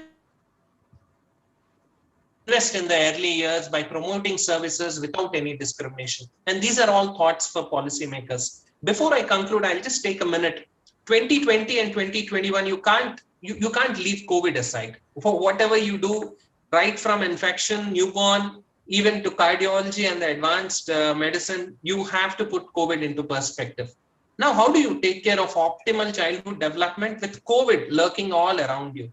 Okay, it's probably been a year and you didn't do your best efforts. Your child didn't go to school or you were busy handling family emergencies. But at some stage, you need to take stock and start focusing on ensuring optimal childhood development. And how do you support your children and yourself during the COVID-19 outbreak? And I'll tell you why these brackets are so important. The COVID outbreak has changed many things about our daily lives, and one thing is for sure, even if the COVID is still around, even if there is lockdown, the child is growing each day, and each day is adding more importance to your interventions. And if you don't act now, it will be difficult for you to enable the same function happening later. So children are still learning, growing, and developing, and everyone can support a child's healthy development even during the current scenario. How do we do it? Just three things. One, the concept of serve and return, and it's very popular across Europe. So you need to practice serve and return. What it means is, whenever a young child serves up a chance or gives you a chance to engage with them, please return it with attention. Each time you were in a meeting, on your phone, on WhatsApp, watching something, and there's an opportunity that the child comes up with, please take it and return it. A simple game of peekaboo, or pointing a toy, talking about the spelling, interacting with the child, all these will add value. And why do you need to do it? Because this builds developing brains and develops resilience. This we need in all these challenging times. Second, please maintain social connections. You may be distant physically, but please ensure you are socially connected. And why? Because responsive relationships, where this serve and return interaction is there, happens only when you can buffer against the ongoing stress, and this social connections are an important one. And the last one, take a break. It's very important in these stressful times, you take a break, ideally with your children, and if possible, some component of your time without them as well. Very commonly, we feel overwhelmed, but we need to find a way to give your stress response a rest. Take a walk, try meditation, call a friend, and give yourself this break. Why? Because when you're able to find ways to give yourself a break, you're returning back to your children better, and you will be able to meet their needs, and now you are in a position to support their development better. So take care of your child and also yourself, and best wishes. I'm sure you'll have more programs in the future which will address all these in detail, and each one of us will be able to contribute for better and much optimal early childhood development. Thank you. Thank you so much, Dr. Sri Krishna, for those very, very important key messages. The most important one being that the child grows irrespective of COVID or disasters. The child keeps growing, and we have to be alert and aware, and also focus on that aspect of the child. And that it's not just the mother or the father. Everyone can help nurture a child. Every child belongs to everyone. And all of us need to be aware and conscious of that important role that we all play. And all those wonderful fine points that you brought out towards, enabling rest and relaxation, even recovering from feeling overwhelmed, which can really be too much. I mean, having a small baby or an infant can be a very overwhelming experience sometimes. That was a very important aspect that you brought out. So for this, now at the end of this session, when we have understood the importance of this topic, yes, when India is home, even before COVID, to 1/3 of the world's undernourished, half of all Indian children are undernourished, even from the good socioeconomic background families. Yes. And when, this 2 years period is so critical, we've looked at various aspects of this, just had a peep at that. And to all this, raises our awareness, rests a large responsibility on our shoulders.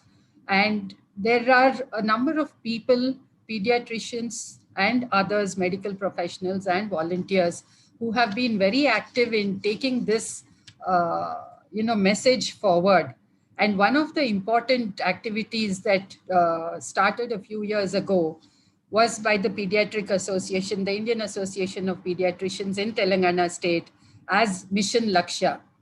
So this was started by Dr. Himabindu Singh and her very able and vibrant and inspired team. I would like Dr. Himabindu to speak about that. It will be a sort of a wrapping up of this session. Dr. Himabindu, welcome, ma'am, and please. Yeah, thank you, Dr. Pariplavi. I think I'm very blessed and very proud also to say that me and my whole team of my pediatricians, very passionate pediatricians, we have come together 2 years ago in 2018 or maybe 3 years ago. And when I was the president of the state Telangana IAP pediatric body, so I wanted to roll out something which was very useful and which was something, there's a gap, where I thought that pediatricians are doing many things, but there I felt that we need to do more on this first 1,000 days. So we just came out with this module, and with me, they are very, very passionate team of pediatricians, Dr. Anita, Dr. Pavan, Dr. Sri Salam, all those you have seen today, Dr. Navnihal, Dr. Pradeep Reddy, Dr. R.S.V. Sri Krishna from UNICEF. We all came together. We have created a module which was called Lakshya 1000, but we named it Mission because we wanted it to go in a mission mode. We want to create a movement where this knowledge should not be just within the pediatricians. We wanted to empower the pediatricians so that they can empower the parents. And ultimately, it is the beneficiaries are the parents. We want to get connected to them. So this is a good platform for us with Genome Foundation and the Heartfulness to reach out to the parents. And I would also like to inform that this movement has really become big in our pediatric society also, through a module called EPIC 1000, which is EPIC is empowering parents in early child care in the first 1,000 days of life, where by now we have covered 5 to 6 states. The pediatricians are also very much excited to know what else we can do.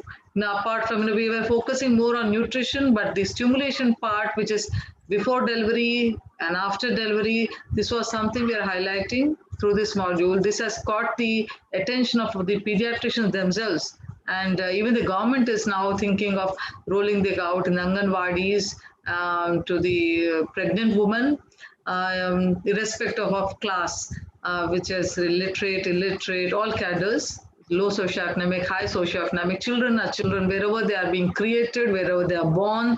They need complete attention, and because they have the potential, they should come, of course, by choice, but we need to plan, and we need to give the best environment and nurture them. Nurturing is something like, the word nurture itself involves just not nutrition, the bonding, the touch, the environment, and the responsibility which we need to take as parents and as families and communities, that all encompasses in this module. So we have different sections, and this movement is picking up. I'm very happy that we are together, and we are all excited to do and connect with the parents. We look forward for more and more sessions where parents will benefit.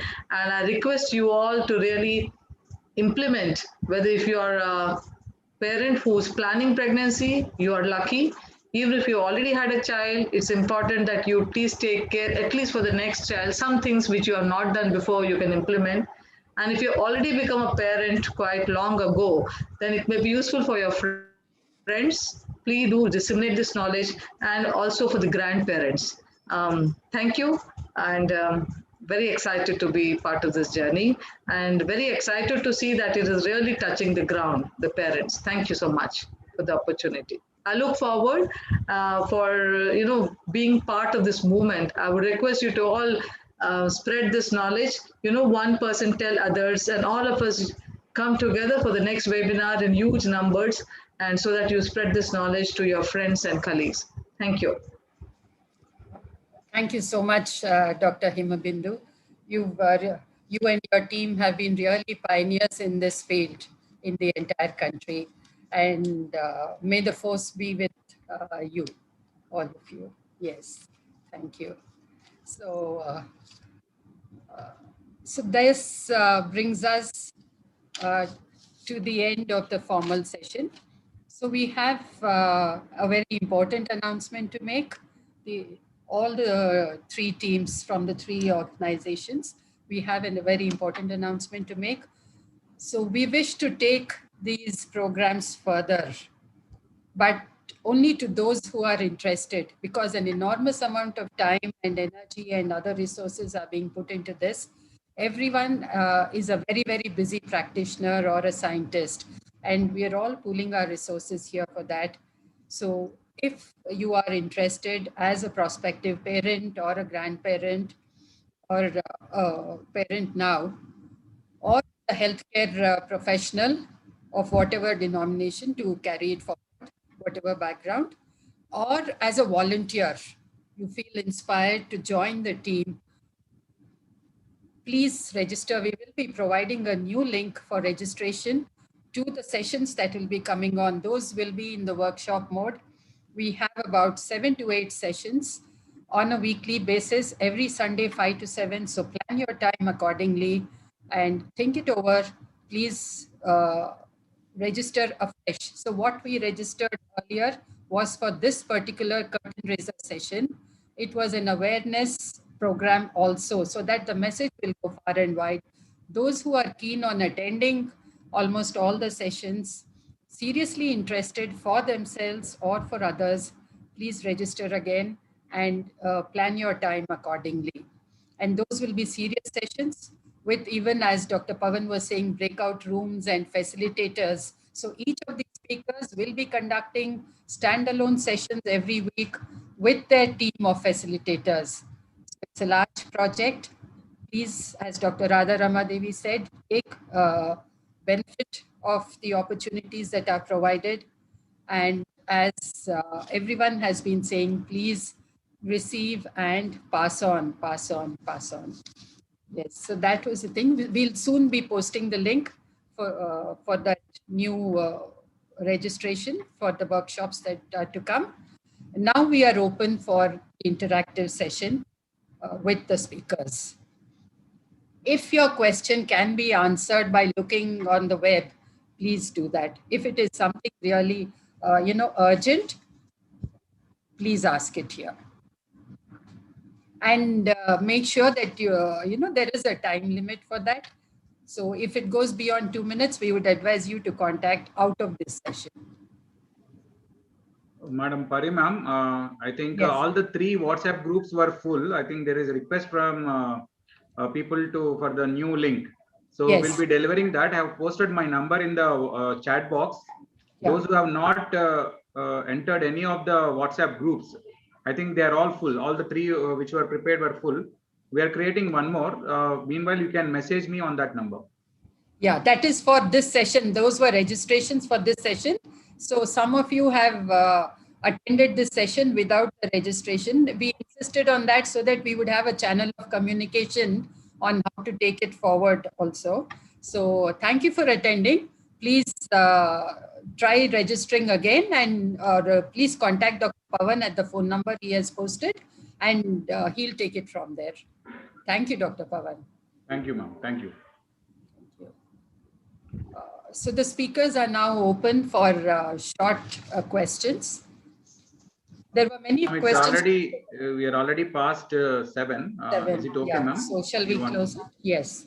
Yeah. Like, whatever other panelists, if you are okay, then we'll extend for question and answer session. Yeah, Dr. Pavan. There were questions really like, what really are the brain nutrients? Because of the short of time, I could not complete. Right. There are certain micronutrients like, iodine is very important. You want to tell everything now? Yeah. Just names. Give the names of brain nutrients. That's all. Yeah. Yeah, because of the shortage of time. So in breakout sessions, I think we'll give you the details. So don't panic. We have future session, which is exclusively individually will be taking up. So at that moment, you can get the clear picture of all the micronutrients, macronutrients, which in pregnancy the women can take. So this is just a overview of the talks. What will be entire 90-minute session dedicated to maternal nutrition, mother nutrition only. Yeah. Right. Not only maternal nutrition, but all the topics whatever we dealt today. Yes. So yes, Pavan, did you have something to say? Yeah. That's what. If it's okay with everybody, we can just some questions. If we can allow the people to ask questions, general questions, I think we can take for 5 minutes or so. Can you, Dr. Pavan, can you post your number once again? I think the message has come up. People are asking. So that they can just raise their hand. We can just ask them to interact. That's possible. Yeah, anybody wants a question, I think you can just, yeah, you can WhatsApp me on that number which I have given now. Yeah. So I have an input to give. It is nearing 7:15 already. And so since... Yeah, ma'am, as you said, like you are the moderator of the session. Yeah. You can decide upon that. Yes. Maybe till 7:30 we can, Yes. take the questions. Yeah. I would like to take this opportunity to thank the three organizations, the Genome Foundation, headed by Dr. Gandhi PC Kaza, and his entire team of scientists and supporting staff, all of them for taking this project forward. They are eagerly looking forward to a long association with the pediatricians and obstetricians and volunteers in providing their services to the remotest corner of the country. That was the purpose for which they started. Very thankful to Dr. Surendranath and Dr. Himabindu Singh and their teams.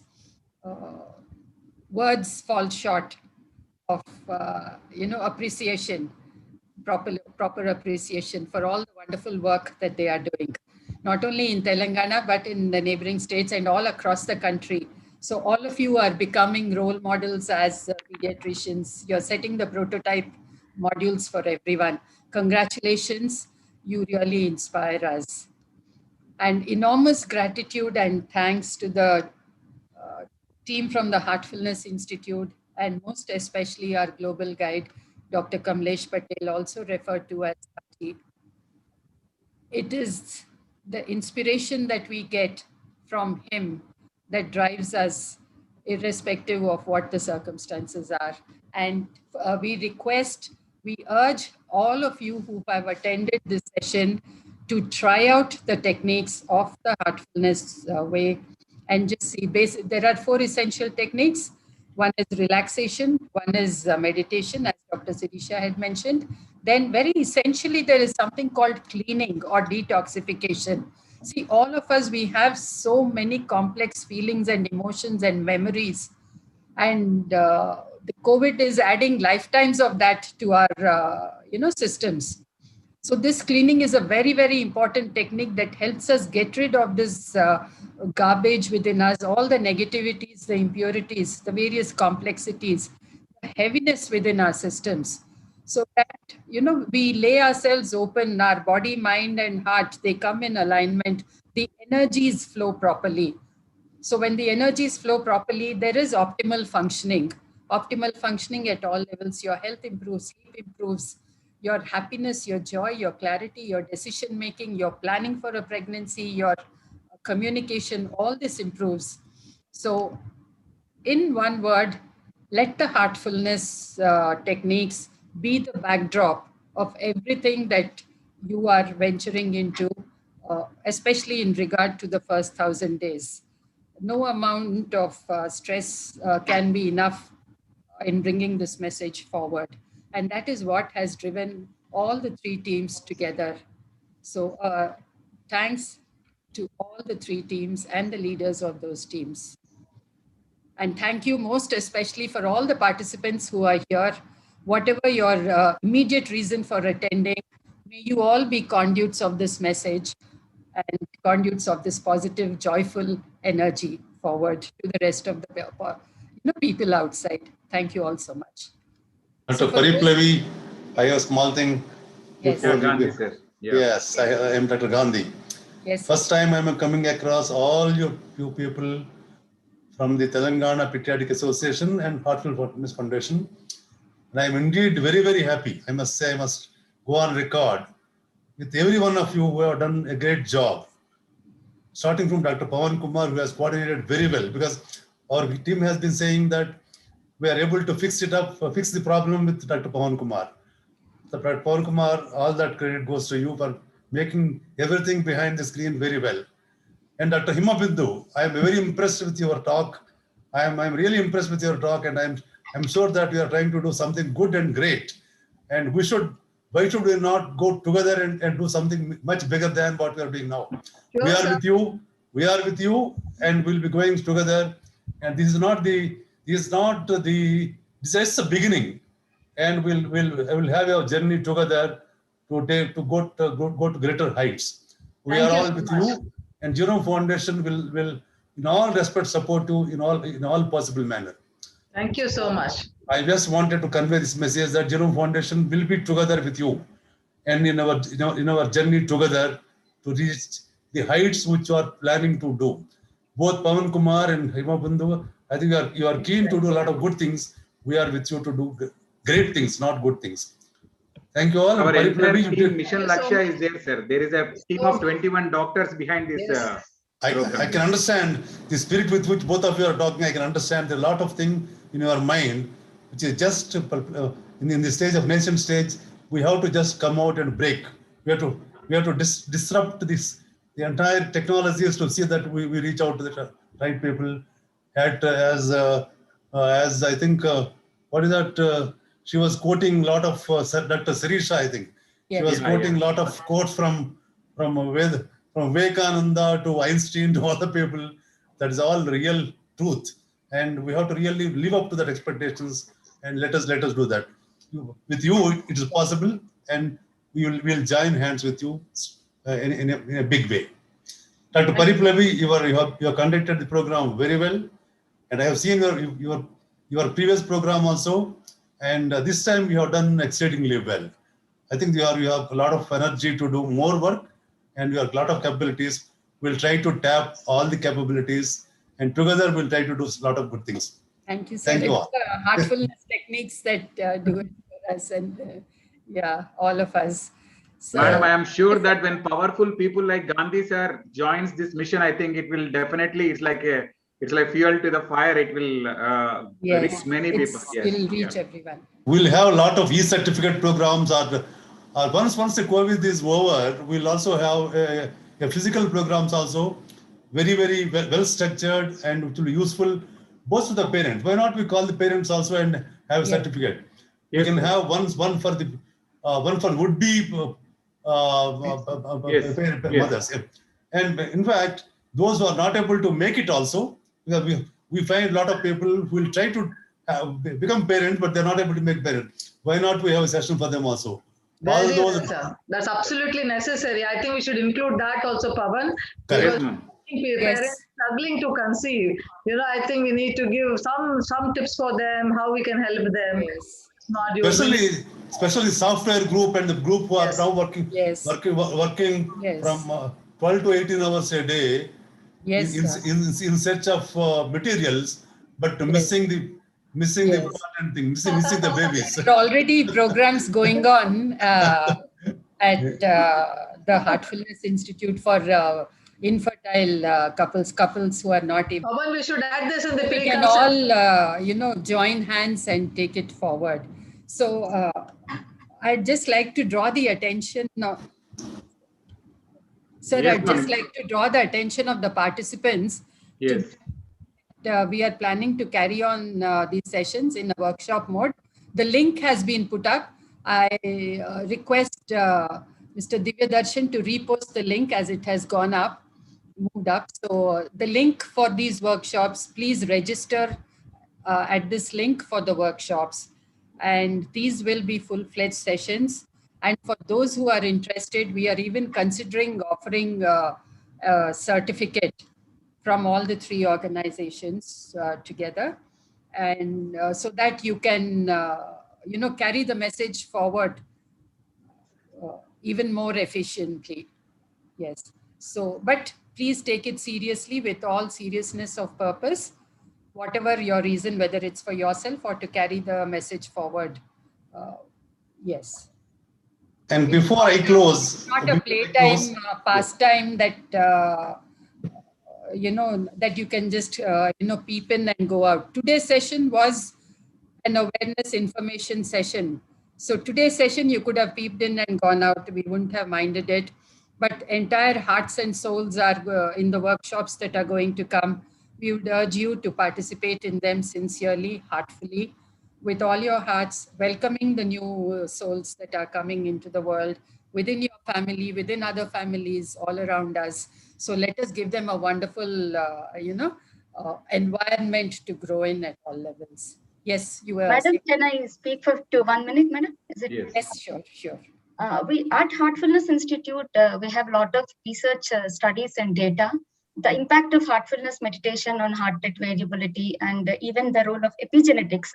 We're introducing meditation as a part of epigenetics, and there is change in gene modulation and also gene expression, and even there is increase in telomere length, and a lot of data is there. So we can help the next new aspiring couple into the research and go in a methodical way how this really de-stress. This is an instrument for removing the stress and give them get the journey with a lot of clarity. So I think this meditation practices also can be taken as a part of research, and I think this is a good platform to express myself, that we can bring a best generation, as Himavindu Singh madam used to tell. We want best out of this. So thank you, Dr. I have a small suggestion. Yeah, the press people are asking, what is the summing up what we want to tell the readers, so that they would like to follow you, since we are doing a great job. So I'm able to see on the screen Pavan Kumar, Himabindu, Srisailam, and now Dr. Sirisha, and along with Pariplavi. Can we just take some time, and by tomorrow can you give us a summary of what we have achieved and what we have done and what we want to achieve? Can you just put up a small note to me so that I will try to share it with the press? Yes, surely, sir. Yes, sir. That will go a long way. That will go a long way for our journey. The entire summary slides were meant for that, sir. Summary slides, I think you have seen, Dr. I have seen, but you summarize. Wants a report of this session. Yes, of this what I suggest is RSV and you can create a small report of what key messages, what we want to deliver, what we intend to do, and we can just show this. You can see the draft, you finalize, and by tomorrow afternoon or evening, is it okay, sir? We can send it's okay by evening. Half of PATS and our pediatric body. Yeah, Dr. Anita, I am also able to see Dr. Anita, who did exceedingly well. Maybe she will also add a few lines, and then all of us. Everyone's. The key points of today, each section will be added, and we can prepare a small, report or small, capsule of what we intend to do through these programs, and we can, Pavan and RSV, please do that, and of course, all of us, we can have a look within ourselves, and then we finalize and give that to Dr. Gandhi. Sorry. Yes. Yes, it will be nice. Pavan, is it okay? Because all that things are ready, the points are there. Yeah, ma'am, points are ready. I think madam compiling them together. Yes. And even Anita and she's time, so we can all do that. Tomorrow, by tomorrow, we can give you some. Yeah, Dr. Anupama Reddy is also here there. Yes. So I think put all your wisdom together and try to make it a group. We have a WhatsApp group, and once Pavan and RSV gives us the draft, we all see something is missing, we just add, and then we can give you by tomorrow evening. Excellent. I am very happy indeed. I am going to have a good sleep today. Instead of 8 hours, 9 hours. Yes. Thank you so much, sir. Thank you so much for loving words. I would like to end this session by saying that, one generation, maybe 2 or 3 generations, they struggled for Indian freedom and freedom movement, and they got us freedom. If one generation of pediatricians and obstetricians and a collaboration with Genome Foundation, if it's not that sacrifice, but if you at least focus on these first 1,000 days, the next generation is going to be a very strong, smart, and intelligent, and also happy beings. We want a joyful beings. The joy is missing, and if you only just create an intelligent people. So the joyful, happy beings are the need of the hour. And how to create that, I think we are going to create this module to take like that, sir. Thank you so much. I request all the pediatricians and obstetricians and the key stakeholders in this journey to join together, join your hands, and let us create a great India. So the Great India movement is on. So let's join hands and create that momentum to take to new heights. Thank you Great so much. humanity, Pawan. Yeah, great humanity. Yes. Humanity. In short, yeah. So, wisdom bridges, genetic bridges, everything, all. So if there is, if everyone permits, maybe close the session. Yes. Yes. So Thank let you us all. all once again, let us all. Namaste. Thank you. So Yes, it was with very joy and Ramani gratitude. Madam and Gandhi sir, because we thank you so much. Thank you, Dr. Pariplavi. Thank you. Thank you, ma'am. Let us all connect with our hearts once again before we silently leave the session. Yeah, with your permission, just make sure that your phones are on the silent mode. Sit comfortably with your eyes closed. Take a deep, slow breath in and out.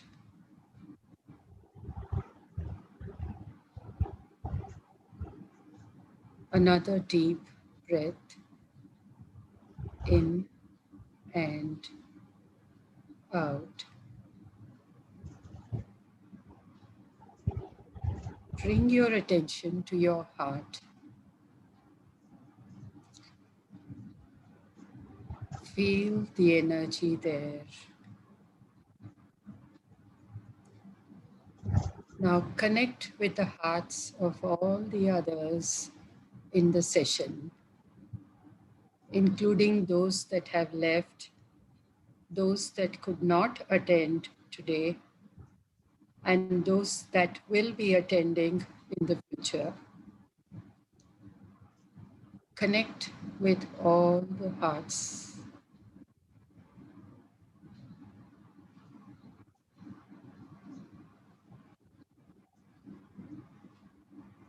Make the suggestion that the purpose for which we have all attended this session has been achieved for each of us, for all of us, and for all those who will be coming in contact with all of us all our lives.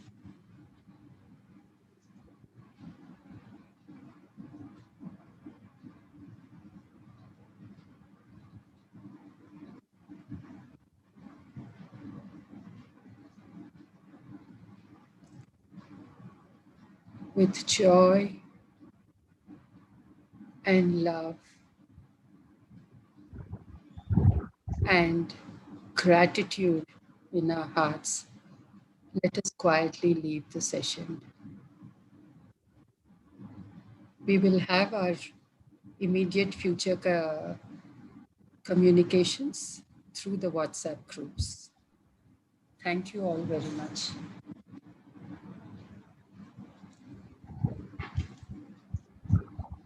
Mr. Darshan, we may close the session now.